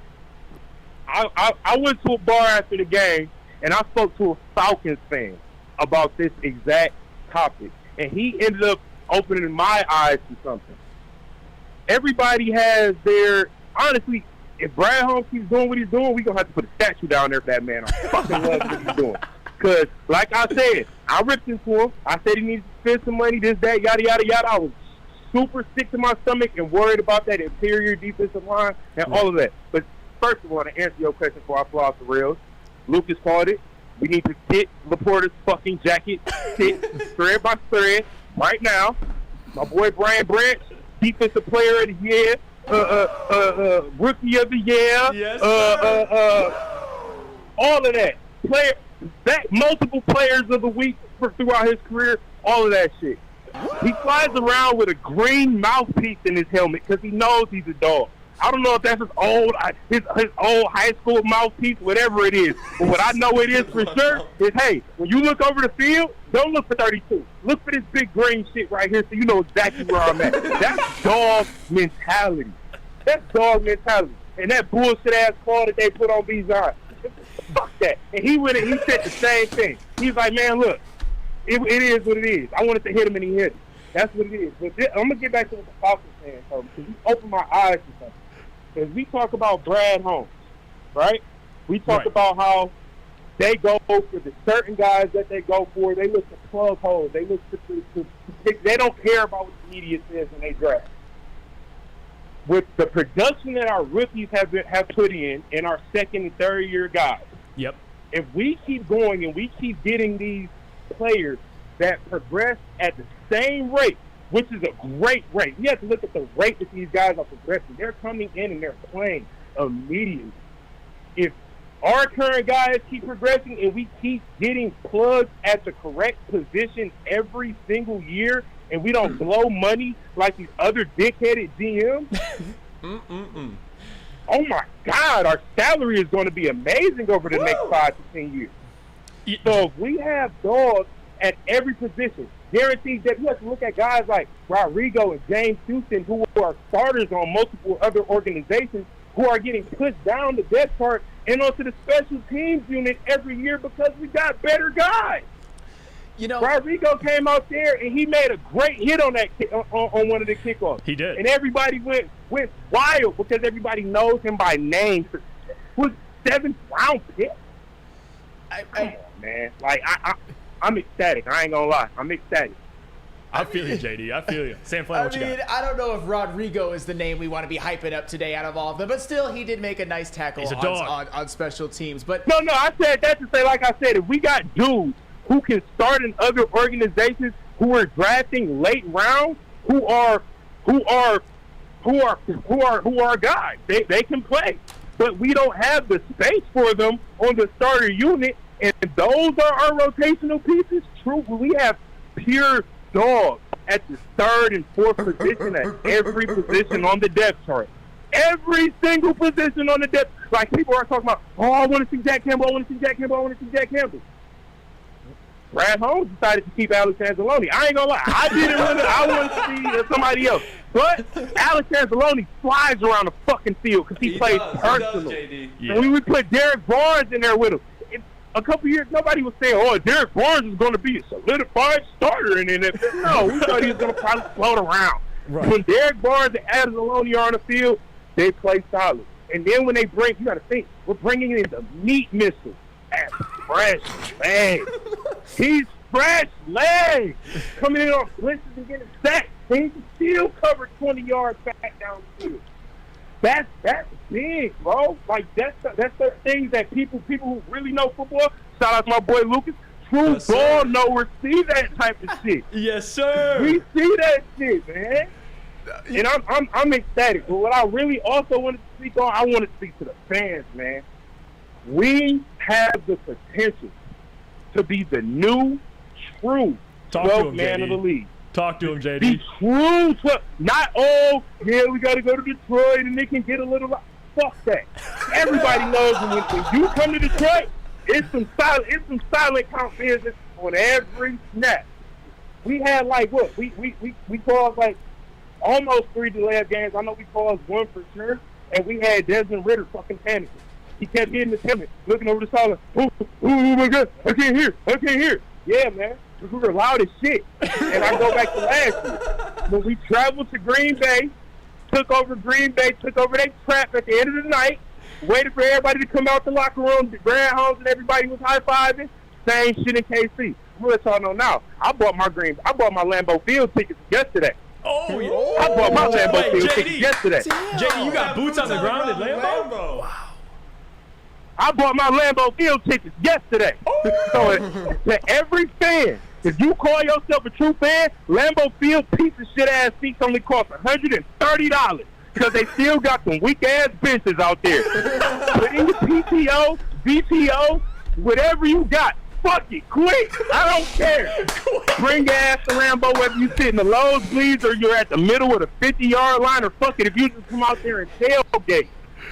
JD, man, I'm feeling it, bro. I'm pumped. I need everybody to come out, man, because our like I said, they played for us. Our fans make a difference. Our fans make a difference, man. Like I said, it's so much shit that you don't see on TV. Our fans make a difference. If we come out and they keep feeding off of us, we can't go wrong, man. No, JD, by the way, just more facts. Like, this man just preaches facts for 15 minutes. I appreciate you, JD. I appreciate you for being as loyal as you are to the Detroit Lions. We need more people, more fans like JD. And JD will be out there. So we're going to have to check in with you next week, man. Boots on the ground, JD. Make sure you get videos of Wait, I got one more question. Can I slide one question in there? Slide one in. We got 2 minutes left. What you got? One quick one. Like I said, I was speaking to the fan, and he brought something that, like I said, this is a Falcons fan. This is not a biased take. Right. And I want Clark to answer this for me, because he shares my optimism in my hot take. But this guy said, if you keep getting these cheap guys on these cheap contracts that come in and they play every single year, and we don't blow money when we do spend money, and we do get true stars that we do want to bring in, look at our division. The Bears are going to be a guaranteed shit show for the next 3 years. Minnesota just picked all that fucking happens. Yeah, we got to go, Jackie Gow. Anyway, Minnesota's going to be blowing their money. They got to pay. They got to pay their stars over there, and they might bite the bullet and give Kirk Cousins some more money. Yeah. Only people we might have to worry about might be Green Bay, but I don't give a fuck who got their number. That's why I'm going to Lambeau. Hey, have fun out there, JD. Appreciate How you, many man. division titles do you see us winning in the next 5 years? And on top of that, hopefully in the next 10, how many Super Bowls do you see us getting to? All right. Well, JD's got a lot of Honolulu Kool-Aid by him. We love it, though. And JD's preaching out here. He's not wrong. He's got to educate the people. He does that, and we appreciate you, JD, for joining the show, man. We'll talk to you soon, all right? All right, man. Shout out, JD. Appreciate you coming on, man. Come on, man. We need like some sirens or something, JB, for that segment. Like, come on. Are you kidding me? JD calling in, going on a tangent for 12, 13 minutes, and he didn't even breathe once. No. He didn't take a single breath. Just straight facts. He was straight cooking. Like I said, preheated the oven. He threw in the meal and just let that shit cook. He's bilingual. He speaks facts like he does it every Tuesday. So appreciate you, JD, for that. He'll be out in Lambeau, so any Packers fan that wants smoke, find JD. I don't think you want smoke with JD, but regardless, we'll go to break when we get back. It's Top 10 Tuesday. Me and Sam will give our Top 10 teams. We got graphics for you, and then at 9:30, Lucas is going to be breaking it down for us, giving his opinion, shredding our list, showing us his list as a, quote, ball knower. But before we do that, I got to tell you about our friends over at Big Quote, Boy. Ball knower. The ball knower. Burgers, okay. Burgers and chicken sandwiches are taking over at Big Boy. It's burger time. Try the best cheeseburger or their new pretzel bacon cheeseburger. If you're craving chicken, they got that too. Upgrade your fries. They got different types of fries as well. The loaded baked potato fries, chili cheese fries. And then you got to save room for dessert. Of course, they got Reese's Chocolate Peanut Butter Thunder Cake or their funnel cake fries. All that and more at Big Boy.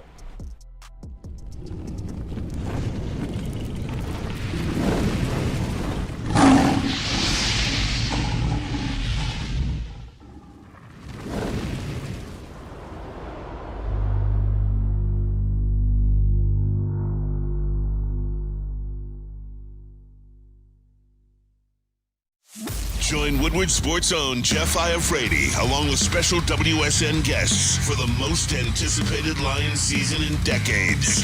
Filled with different surprises and expert analysis. You're not going to want to miss out. Go to our Woodward Sports YouTube channel on Sundays and tune in live from 9:30 to 11:30 a.m. The sports marketing agency would not be who we are without great community partners like Higuera Health and Carol Zaniga. It's an awesome opportunity to partner with your organization. Higuera Health is a comprehensive behavioral health organization. We serve children through older adults with mental health, substance use, and developmental disabilities across Western Wayne counties, and really excited to now be in downriver communities as well. Give us a call at 734-458-4601.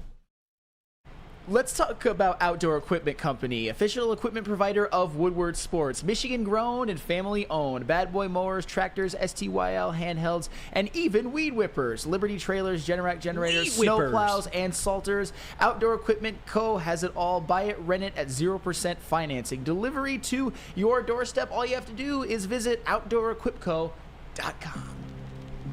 Man, I have to like mentally kind of get my focus back here after JD. He just took a whole segment. I'm not even mad. Not even mad. No, he's a beast. Justin Reed, appreciate you, brother. Shout out Jeff's little brother's football team also. Yeah, little bro's playing tackle football. So Coach Lucas, Klotz, gonna have to get him in the lab with him. He's playing safety. So yeah, you know we got to get him. You got to go out. Listen, you can swear at him. You do whatever. Get this guy ready, all right? We will. We'll get him ready. We'll turn him into the next Eric Weddle. Okay. Eric Weddle. Harrison Smith out there. Weddle. There you go. Let's get to our top 10 teams. Lucas, appreciate you. He cooked up some graphics for us, for me and Sam. So we'll start with yours, Sam, first. All right. So put yours up. You can break it down for us. And JB, can we get some music, too? Oh, absolutely. That would be excellent. At number 10, I have the Seattle Seahawks on mine. You know, they had a bad loss at the beginning of the year at home to the Rams, but they've righted the ship. They beat us at Ford Field, and they just won against Carolina. Geno Smith, Kenneth Walker, DK Metcalf are quietly all having very good years, and Jordan Brooks and Bobby Wagner are both 10 tackle a game guys. This is a team that you could look at being a wild card team, I would say. At number 9, I have the Baltimore Ravens, a team that had one of the worst losses of the weekend, a home overtime loss to the Indianapolis Colts, the Gardner Minshew-led Indianapolis Colts, and the Baltimore Ravens did a lot to give that game away. That is one that might cost them at the end of the year when they're fighting for the division with the number 8 team, the Cleveland Browns, who right now statistically have the best defense in the NFL, at least when you look at points per game allowed, led by Myles Garrett, led by Denzel Ward. And you know who else is kind of having a sleeper all-pro season so far?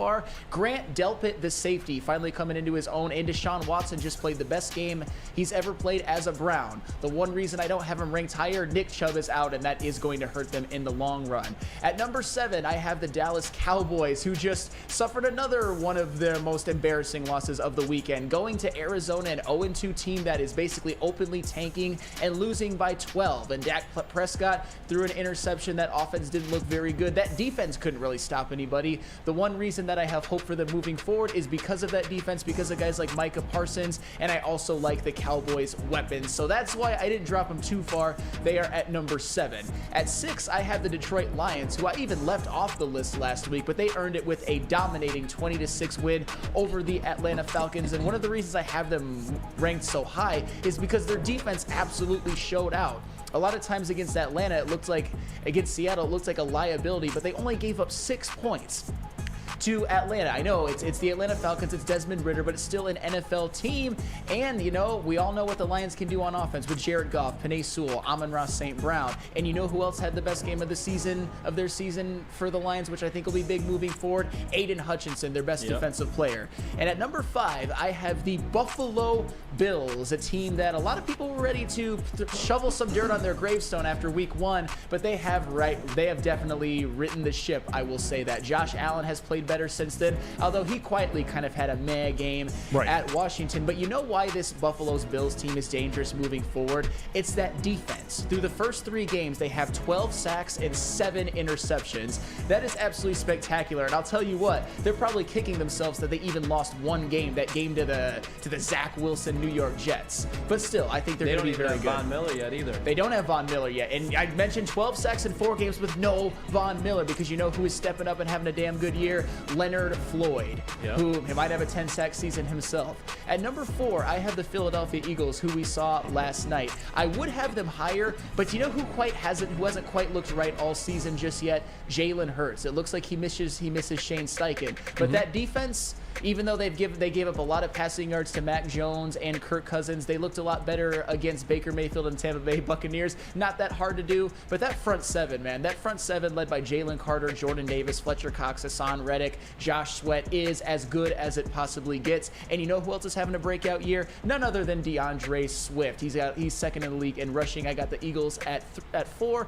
At 3, I have the Kansas City Chiefs, who after a week 1 loss, they got healthy. They got Chris Jones back. They got Travis Kelce back. And ever since then, it doesn't really look like either of them have missed a beat. Chris Jones is playing like a defensive player of the year. The defense, I think this Kansas City Chiefs defense could be the best defense they've had I actually agree in with the that. in the Mahomes and Reed era. And that could carry them to another Super Bowl title, which I think it will. But I'm getting a little bit defense in the league too, which is even crazier. Hey, Brett Veach has managed to draft probably even more good young players than Brad Holmes, which is really, really hard to do. Brett Veach is cooking with grease in Kansas City as well. And I'll tell you what, that group of weapons that Kansas City has, those wide receivers, they have played better. Sky Moore has played better. Rashee Rice has stepped up quite a bit. Marquez Valdez-Scantling is solid. The Chiefs will be good.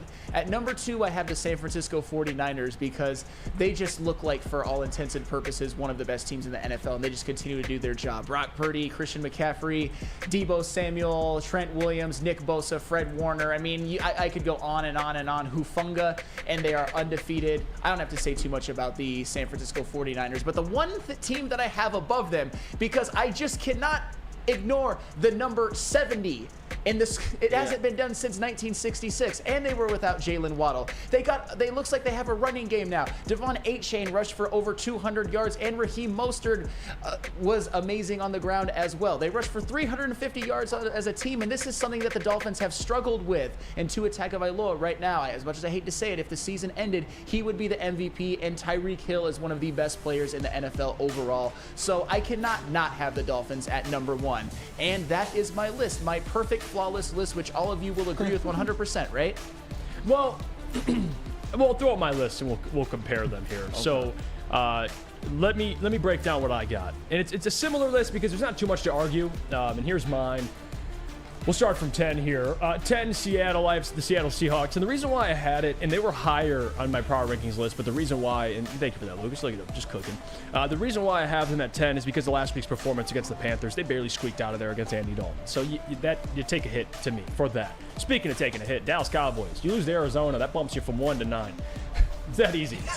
You lose to Cowboys. No, not mine. Not mine. No, not mine. Thank you for bumping them all that way down. Not mine. They're frauds.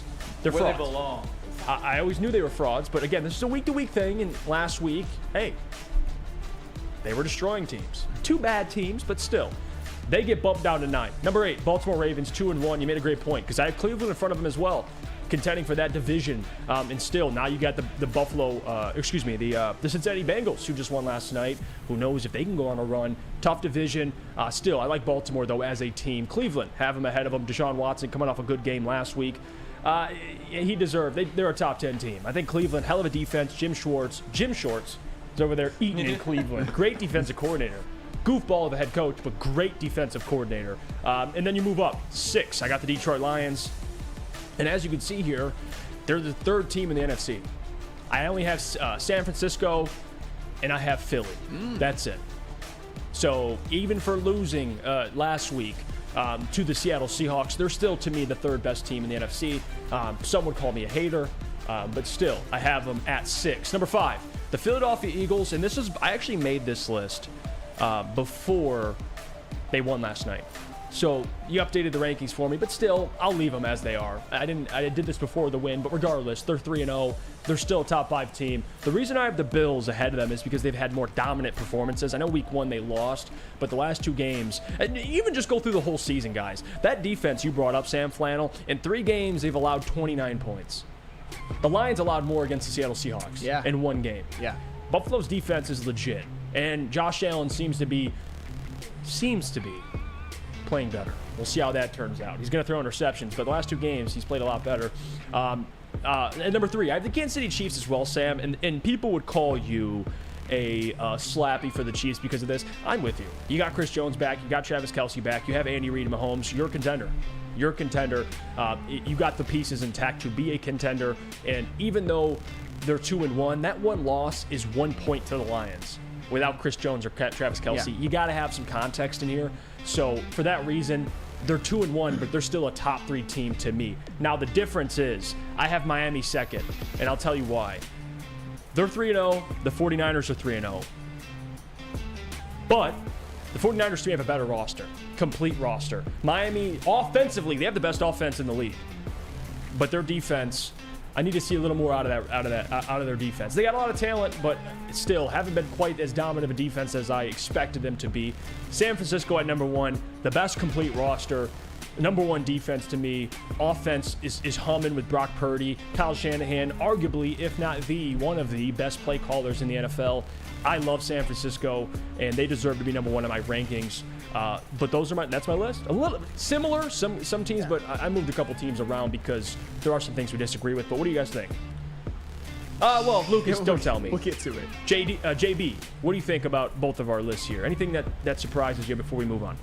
No, nothing really. I kind of like both of your guys' lists. It's fair. I'll give it that.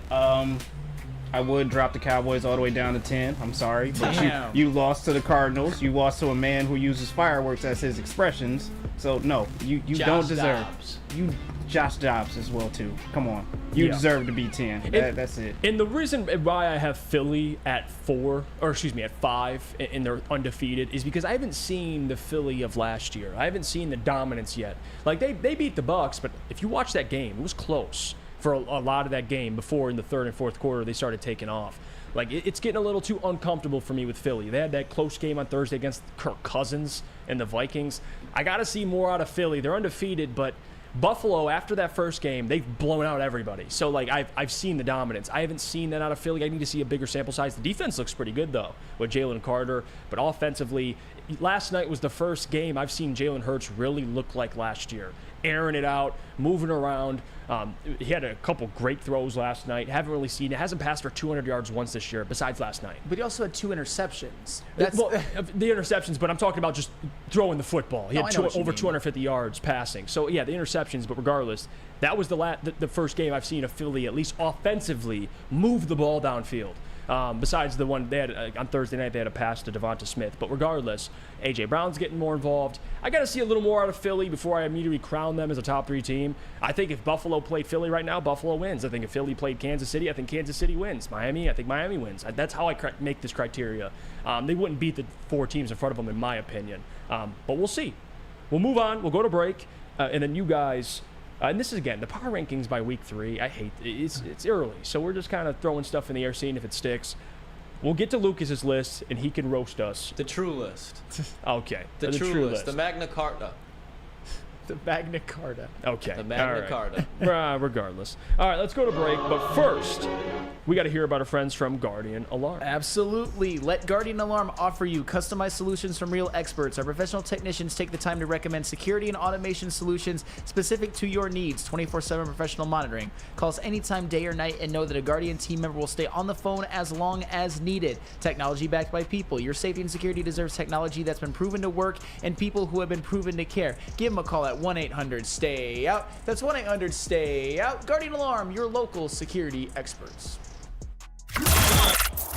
Woodward Sports' own Tom Mazaway and Sam Stick Day will be hosting our Lions postgame show after every Lions game all season long. Tune into the Woodward Sports YouTube channel for his hot-off-the-press takes, game analysis, and Kool-Aid sipping celebrations. You won't want to miss it. Join Maz, Stick, and special guests each week immediately following every Lions game, exclusively on the WSN YouTube channel. It's the Randy Wise Celebrity Golf Tour. You're a good coach, Tim. Oh, great shot. Some of the biggest names in Michigan sports, and some, well, not so much. Oh, yeah, baby. Oh, yeah, baby.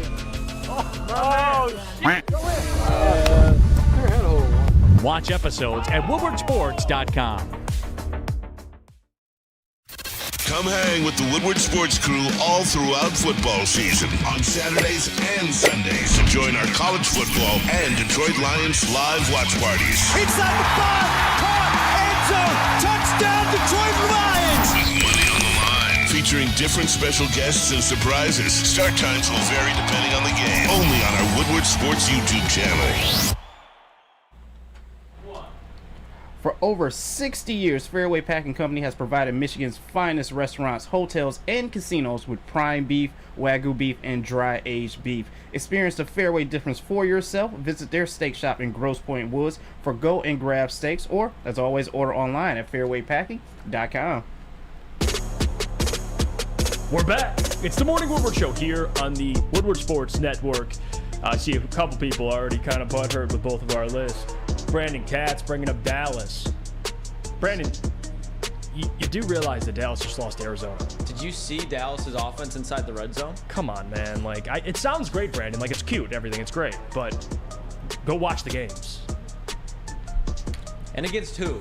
They still have played come on. Josh the Zach Dobbs, man, Wilson-led Jets, the Daniel Jones-led Giants, and now the Joshua Dobbs-led Cardinals, who they somehow lost. They had like 200 rushing yards. The strength of this Dallas defense is the front seven, and the Arizona Cardinals. The Jonathan Gannon, who's a defensive mind, by the way, just embarrassed you on the road. I mean, dude. Oh, look at Brandon says, Dallas had off-the-field distractions last game. I'm so sorry. Wow. Oh, no. It's Off-the-field almost like distractions. you're the Dallas Cowboys, and the whole nation's watching you every year. It's almost like you roll into this week against the Falcons with a lot of distractions, right? A lot of guys injured, but you still blow them out. Injuries? Oh, no. That's weird. Who has injuries in the NFL? Surely not the Detroit Lions. Wow. Injuries really distracted the Lions, and they still whooped the Falcons' ass.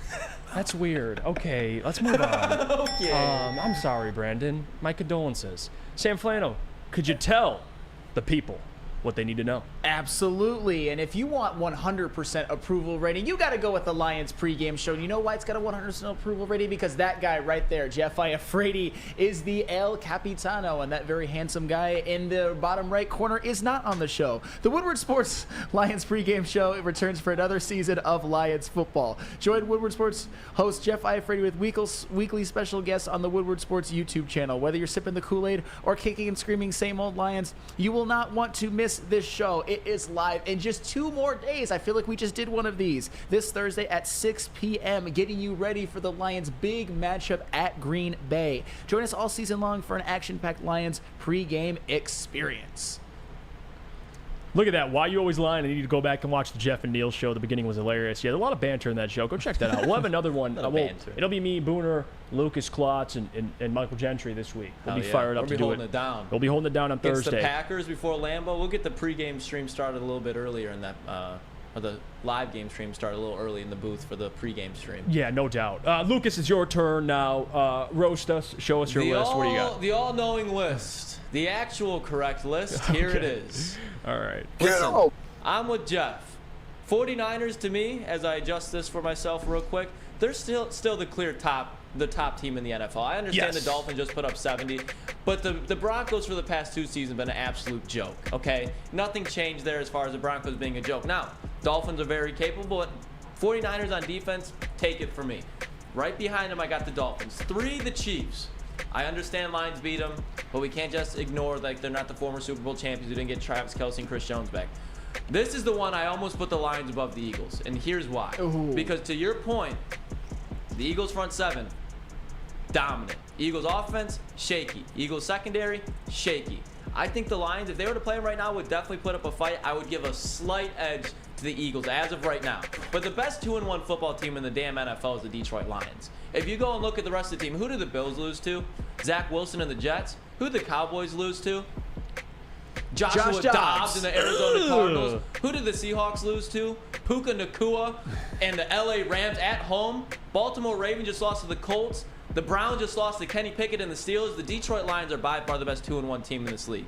Buffalo's coming in close. They're getting their rhythm, but again, I'm still not completely sold on them. Josh Allen isn't Josh Allen yet. I think he will be, but right now I think if Buffalo and the Lions played, I'm taking the Lions. They played them close last year with Von Miller, with the better defense, with Tremaine Edmonds. I'm taking the Lions. I'm sorry, especially how I just watched them play. You stop Josh Allen in that running game and you just make him throw 40 times, that's fine. The Detroit Lions will control the time possession. The Dallas Cowboys, I can't fucking stand them. I put them at 2 last week.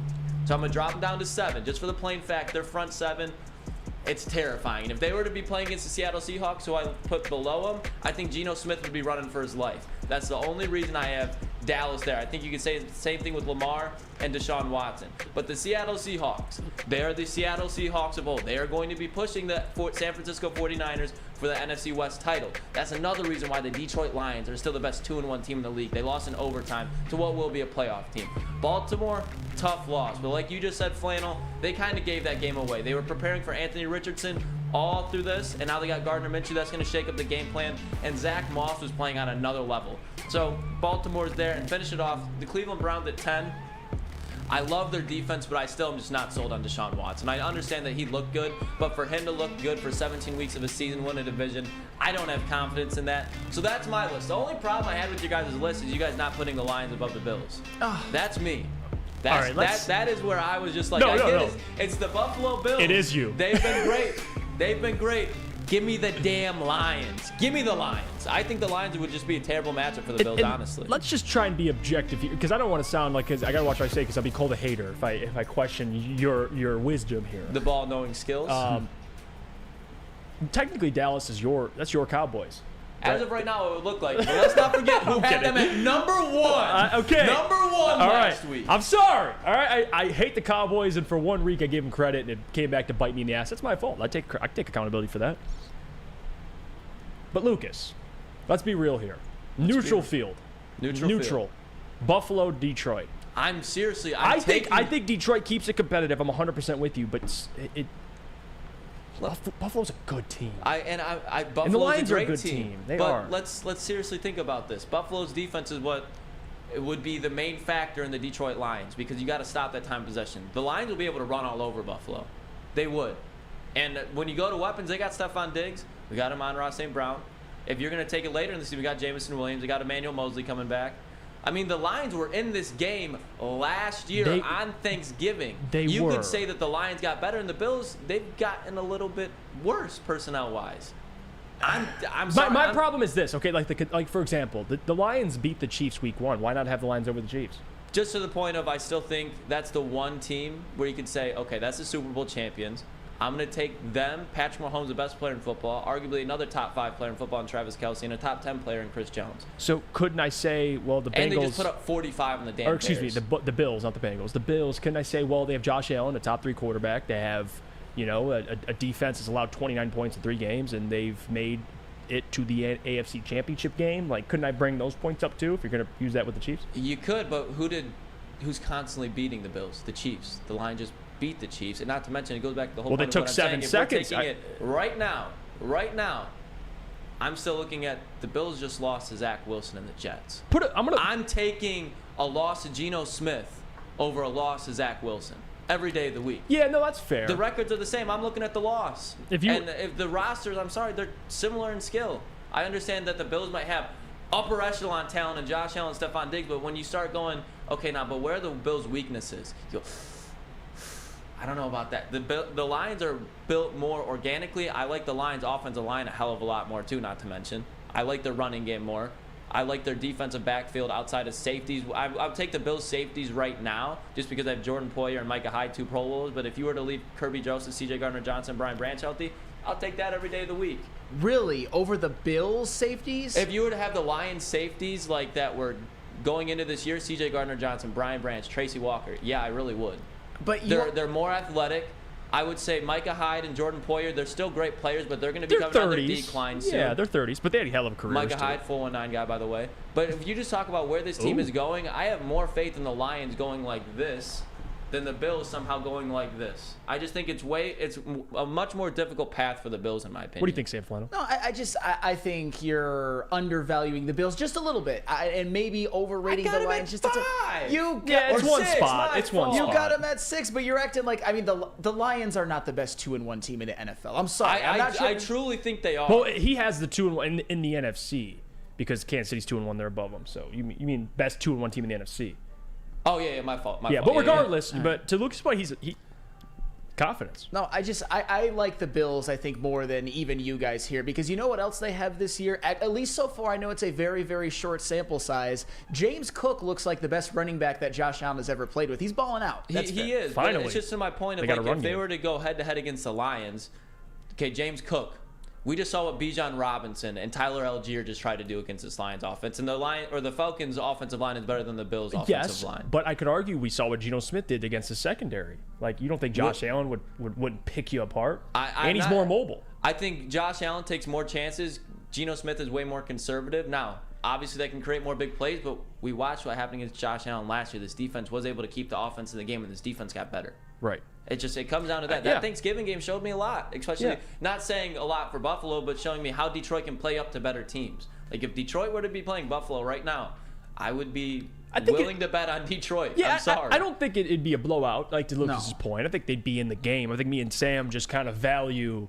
Josh Allen in that defense. Like, that defense doesn't even have Von Miller back, Sam, and they've allowed 29 points in 3 games. Yeah, you got Leonard Floyd, you got Matt Milano. You forgot to mention Tre'Davious White, who is the best corner when you combine the rosters of the Bills and the Lions as of right now, for sure. But is Lucas I mean, it's one spot. No, he's not crazy. No, it's one spot. But me and Sam, it's disagreements there. But it is the ball knowers list. So who are we to question it? Exactly. Who are you? JB, can you chime in here? We'll get a minute or two. What do you think? Anything you didn't like about Lucas' list? Bills, I'll pull it back up for you, Bills JB. better than the Lions? What do you think? Pop it back up there, but I don't know. I will put the Lions ahead of the Bills. Like, it's no disrespect. The voice of reason. It's no disrespect to Josh Allen and the Bills. They pulled off an impressive win, but it took them going to the Commanders to actually show off how impressive the Bills can be. So you get dinged just a little bit for that. So Lions at 5 for me still. I mean, the remaining part of the list is still solid. Once again, I'm still putting Dallas at 10. I don't care. You lost to Josh Dobbs. You don't get to talk to me. And Booner chiming in, Woodward Nights 8 p.m. to 10 p.m. Check them out. He says Bills over Lions, and I drink the Kool-Aid. Let's be real. Yeah, you can choose Bills over Lions and not be a hater. Like, I still love the Lions. I think they're a good football team. Yeah. It's just a difference of opinion there. What realistically comes down to it more is, like, in crucial situations, Josh Allen, even in this year, has looked a little shaky. Of course. I trust Jared Goff in this offense being able to take care of the ball. Time of possession, I think they would beat the Bills, but we've already talked about it 3 times. And we've seen Jared Goff go toe-to-toe with Mahomes, toe-to-toe with Allen. Like, he can do it. He can go into any situation and win. He already showed it. Yep, he's a pro. Let's go to break. We get back, we'll get to what's trending with Lucas, and then, of course, we'll get to mail a bag. But first, I got to hear about our friends over at Dispo, because I don't know if Lucas is indulging in Dispo after that list, but could you tell us about him, Sam? Well, I'm sure he indulges, that's for sure. Experience a true meaning of exceptional cannabis products with Dispo Dispensary. With over 12 locations, including their new location that is now open in Whitmore Lake, Dispo is never far away. Dispo Dispensary, disposhops.com, your local cannabis plug.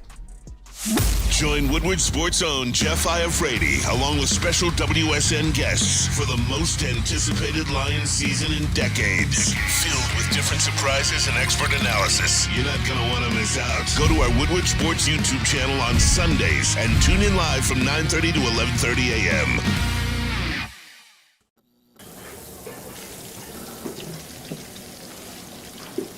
Burgers and chicken sandwiches are taking over at Big Boy. Try our new pretzel bacon cheeseburger. Turn up the heat with Bob's Hot Chicken Sandwich. Upgrade those regular fries with our chili cheese fries or loaded baked potato fries. Hit your sweet tooth with funnel cake fries or Reese's chocolate peanut butter thunder cake. Load up on all your favorites today at Big Boy.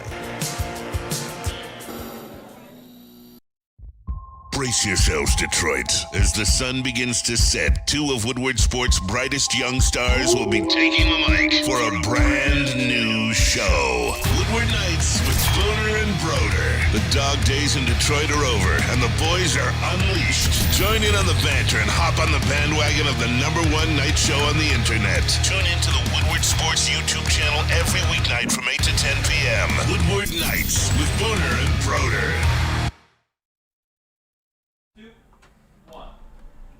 When buying or selling real estate, flexibility and control over the sales process is key. Sellers, how would you like the freedom of canceling your listing agreement at any time for any reason with no penalty? That is exactly what Mark White and Associates offer. It's called the minute-by-minute listing agreement by Mark White and Associates. Try Mark White's new risk-free minute-to-minute listing agreement today. Looking to buy or sell real estate? Visit markwhitesales.com or give them a call at 248-290-8242. markwhitesales.com, where flexibility meets success. You know what time it is. 9:45. Well, 6 now. It's time for What's Trending with Lucas. Check your watches. Lucas, what do you got for us? Hey, we just kind of talked about it about Josh Dobbs, Dallas Cowboys. I don't know if you guys saw it, but Micah Parsons had some words for Josh Dobbs at the beginning of the week, and Josh Dobbs responded.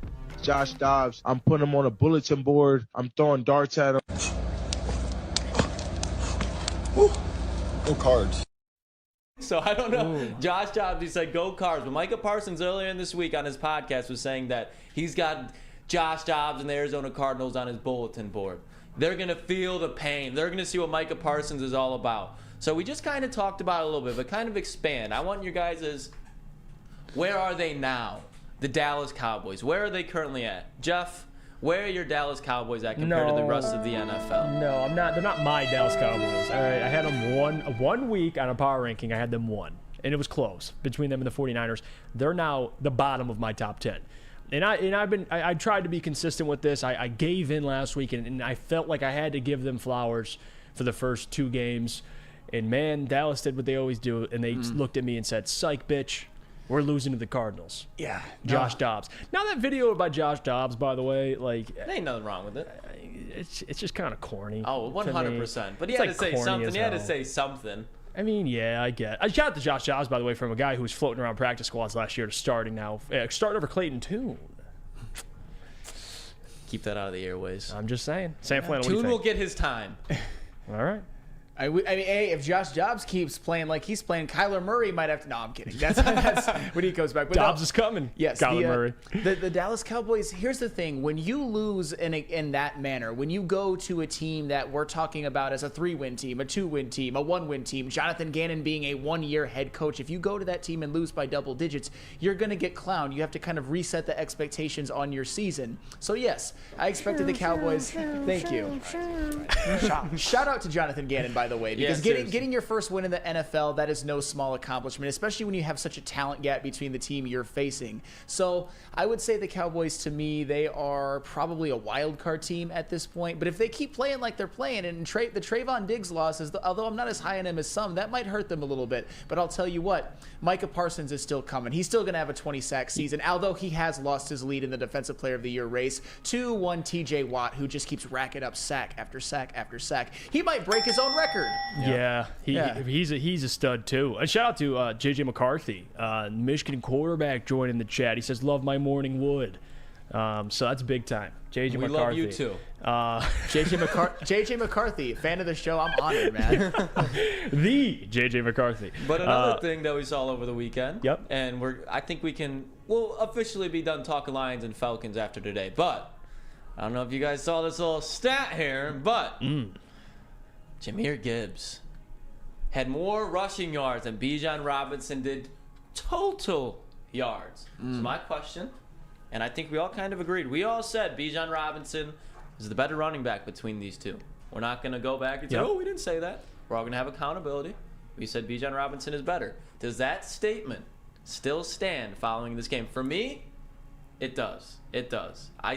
That doesn't take anything away from Jahmyr Gibbs. Me and Sam just looked at each other, just making sure you were okay. I'm still on the Bijan Robinson train, but this makes me feel a hell of a lot more. It gives me that breath of fresh air I needed with Jahmyr Gibbs. It's what I needed to see, the fact of him be on the field and outperform Bijan Robinson. But you guys. Yeah, I like this comment. The real Kay Collins says Gibbs is more versatile. I get that.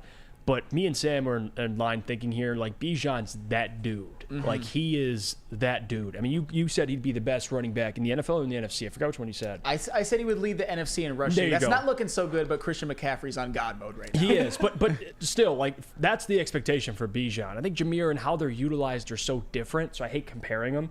Like, Jahmyr, I like to just call a weapon. Which you like to see him more in the passing game, but Bijan's a workhorse. He's like a Zeke coming out. And I don't know if he'll have his year like Zeke, but you get what I'm saying. A guy who comes out and right into the league and starts producing. Jahmyr's is a little different, but I love his explosive ability. They're different backs, so I hate comparing them, but I'm excited for both of them. I think they're both going to have great careers. Okay. I do. JB? I mean, I know I said this before too. Bijan's that dude, and he's still that dude. I think this is honestly a one-off. Our Lions defense was just a little bit too much for the Atlanta Falcons, but Bijan is still that every down back. He is a monster. He is a beast. Gibbs is not that, and that's no disrespect to Gibbs, but you just have to utilize Gibbs and the skill set that he thrives in a lot more. Where Bijan, he's a between-the-tackle type of running back. So it's no disrespect, but still, Bijan is that dude. What do you think, Abby? I like what JB said in that you have to use Gibbs and his skill set for what it's worth, and while I think there's high value on it, it's also about his versatility in comparison to Bijan Robinson's. And I think we saw more of that versatility being used in this game and the Lions defense stepping up, which is why Gibbs did have a better game than Robinson. But moving forward, I do think that Robinson has a higher strength in that position specifically. Yeah, like production, Bijan's like when they both end their careers, like rushing yards, like Bijan will have a crap ton. Now Jameer, though, I think we'll see, but it's not really looking like that right now. We'll see how it moves, how he's utilized moving forward. But he could be a guy that puts up like damn near wide receiver 3 numbers like every year. You know what I mean? That's what I think of Jameer. But it's an interesting conversation. It is. Okay. Well, that'll be all today, fellas. We'll send it back, and let's get into some mailbag. All right, let's do it. We'll go to break. We get back. Get your questions ready. We'll try to get to as many as we can. But first, we got to hear about our friends from Lady Jane's. Absolutely, Lady Jane's, which did be upright this past weekend. Hey, and they probably do Jeff upright too. Hey, I got to do it again. Look at this. Look at this lovely haircut that Lady Jane's gave me. Shout out to stylist April, by the way. Second time in a row her doing my hair, and she did a great job. Come to Lady Jane's Haircuts for Men for an award-winning haircut experience. Register to win a trip of your dreams and all expenses paid suite for the 2024 NCAA tournament. That's right, no expense spared for you and 5 of your best buds. Lady Jane's Haircuts for Men open 7 days a week. Walk in anytime. It's wicked awesome. Join Woodward Sports' own Jeff Iafrate, along with special WSN guests, for the most anticipated Lions season in decades. Filled with different surprises and expert analysis. You're not going to want to miss out. Go to our Woodward Sports YouTube channel on Sundays and tune in live from 9:30 to 11:30 a.m. Calling all landscapers. This is Darren McCarty. I'm at Outdoor Equipment Co. How would you like to landscape like a legend?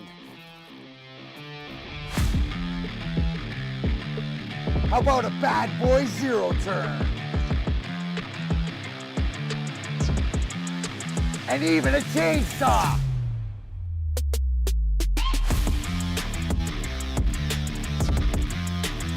And even a weed whipper.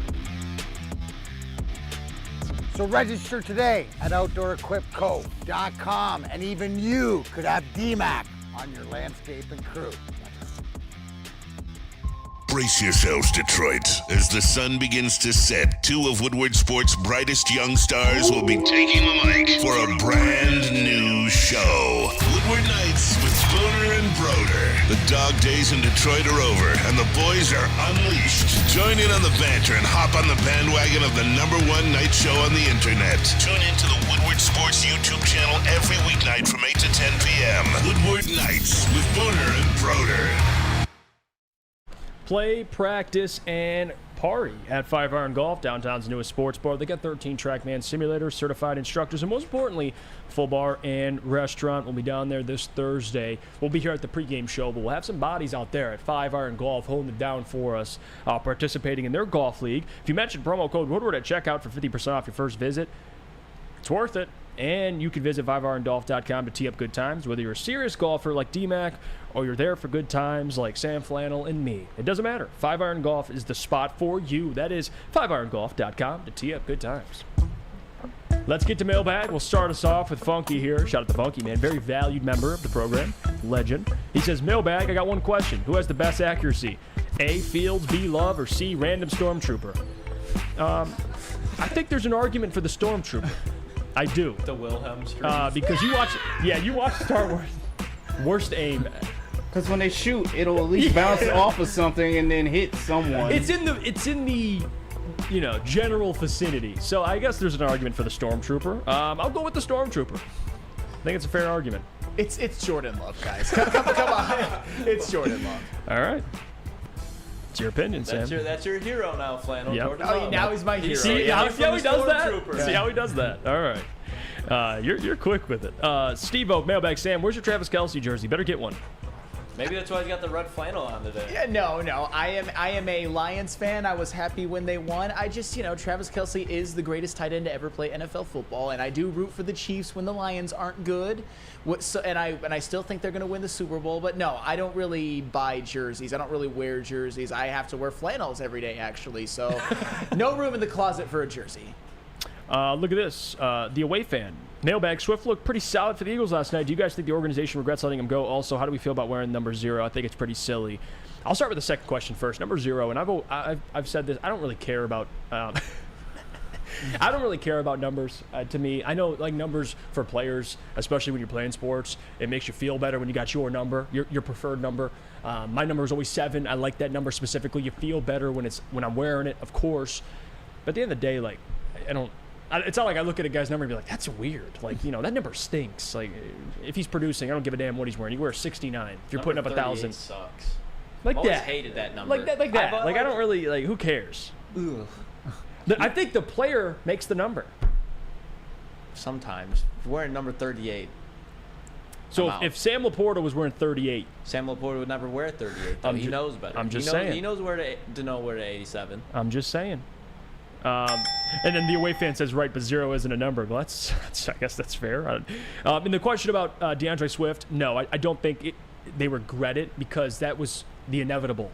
Mm-hmm. He wanted to leave. It needed to happen for him and for the Lions. Like that was, and this is why I think it was hard. When I was talking about it earlier, and for whoever it was in the chat that couldn't comprehend it, very very valued member of the program. But what I was trying to say is, it was always going to happen. Like DeAndre Swift wanted a new destination. The Lions wanted to move him. They were bringing in Gibbs. Like it was inevitable, and I don't think they regret it. I don't. Let's get to some more questions. Ryan's Lion says, Kelsey's going to fall apart and suck after he hears his breakup song for T Swift. Well, there you go. We'll see. Steve Lehman says, Q&A, will Marvin Jones ever have a game this season? I'll let Lucas take that one. Lucas, break it down for us. Your guy, Marvin Jones. Yeah, I don't think he is, fellas. I don't think he is. It's been a rough couple days for you, Lucas. It has CJ been. Stroud, you got Marvin Jones. But we got Justin Khalif Fields. Raymond. By the way, to bring this up, shout out to Khalif Raymond. He is so undervalued for this team. It's not even funny. He's the kick returner, always setting the offense up in good field or position to go down the field and score. And right now, last week, he was the number 2 wide receiver, and he stepped up big time. I expect to see the same thing out of him in Lambeau. 100%. Jesse Adams, mailbag. Jeff, do you guys see those clips coming out during the pregame of Colorado players talking shit to Oregon coaches and players? Second, do you guys think Washington is a top 3 team? I think Washington, they're a damn good team. Like, if you want to put them top 3, I won't be mad. I think it's the most, and Jesse, I think you would appreciate this, the parity in college football is amazing as a college football fan. Yeah. I love it. Really, it's an open playing field, and I think Washington, you could make an argument they're top 3. I don't hate that at all. Now, did you see clips of pregame of Colorado players talking shit to Oregon coaches? I haven't seen that. They were stomping on the logo. Okay, well, that's ridiculous. So I think I might have saw that. I might have saw them walking in. They do that every game. They go to the center of the logo. I think a lot of teams do that. Nebraska did that at Colorado, and Colorado took it personal. It's like, dude, they do Colorado that. players were dead ass stomping. Yeah, that's over the top. Like Devin Bush doing that. Like, okay. It becomes a little personal there, well, so Oregon, I don't agree with that. Oregon just put out a video compiling all the Colorado players basically talking shit about them. Did they really? Yeah, okay. So it just came out. They were holding the receipts. Yeah, basically. Yeah, that's what happens. Yeah, it's like not the same as Fields, but when you open your mouth, you're open to criticism there. So it is what it is.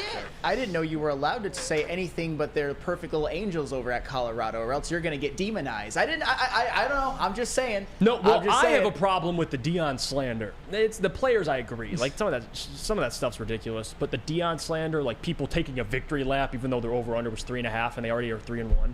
Like, relax. Like we all knew in 1 year he was going to win the Natty. Like, okay, I don't know who thought that. People were literally placing bets and saying on shows that Colorado was going to upset Oregon.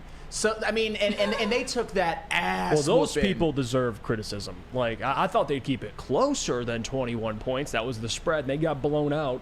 But Oregon's been recruiting for a while. Like they've had a damn good program where they recruit damn good players. Colorado basically brought in 50 new faces this offseason. They're already 3-1. Like I would get. Am I confident in Colorado for the next 5 years? You bet your ass I am. Yeah, I mean, maybe not. We'll see. I mean, Travis Hunter being out definitely hurt the team, but still, I'm just saying. Like I personally, and I know people aren't gonna like this, I was a little bit happy to see Colorado take that loss. And this, I was very happy. I know you're a hater. Answer 14, great show, brothers. Have a good day. Appreciate you, Answer 14. And by the way, Jesse says, why, Jeff? He's going to be gone in 5 years. Okay, 3 years. I don't give a damn. Shorten it. I'm telling you. I don't think people understand it. And if you read there's at least reports coming out of Colorado, like Deion's mentioned it, like those phones are ringing. Recruits are calling them to come join the program, like damn good players. All right. So I think for people who want Deion to fail, that's what it sounds like from a lot of people. Like it's like they're so pissed off that Deion's getting the love he's getting, which he is getting a lot of love, sometimes over the top, Sam. I agree with you. But it seems like they're waiting for them to lose. Like, yeah, dude, everyone knew they were going to lose against Oregon. No, they didn't. Well, though. the people that don't are idiots. Like, that's what you take away from that. But if you watch college football, you knew they were going to lose. Well, yeah. But there's no way they were going to. Even I love, listen, I always say this, I'm not a fan of every specific program. I love college football. I love watching unbiasedly. But damn, I love Prime. And I love Colorado. I'm rooting for them. But if people thought they were going to be Oregon, like you're crazy. By the way, just to crazy. Did you know that also if you're the Oregon coach, you're not allowed to give a motivational speech that says one slightly mean thing about poor little Deion and his team? And I'm not trying to be a dick. I respect what he's done. I respect that, you know, Colorado's 3-1 and Deion Sanders has done a good job so far. But still, that's the thing. If you become someone that basically you're not allowed to criticize, you're not allowed to say anything about, you're not even allowed to beat them or else it's mean. I don't like that. I'm sorry. I agree with that. I'm sorry. I agree with that. The people I don't like are the people that were praying for him to lose specifically for this moment. Okay. I built this, and this is my house. Yeah, well, Deion, you lost at your house. So, it is what it is. Or no, excuse me, you beat Colorado State at your house, and then you lost to Oregon at their house. So, you know what, it is what it is. They're going to lose this week, too. To answer your question, Jesse. They're not winning this weekend. Ain't nobody whooping us at the crib. No, yeah, well, they will. Is that game? Yeah, I know. Is that game at USC or is that at Colorado? It's at Colorado. Yeah, they're losing. It doesn't matter.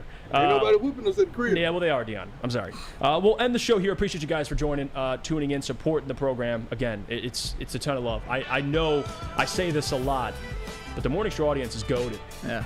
Goated. I mean, JD calling in the show, preaching facts today. Appreciate every single one of you. Jeff Iafrate, Sam Flannel, JB, Gabrielle D. Phillips, Lucas Klotz, the entire crew here on a Tuesday morning. Until tomorrow, I can't wait. One day closer than yesterday to that Thursday night football game, man. We'll see you guys tomorrow. Have a good one.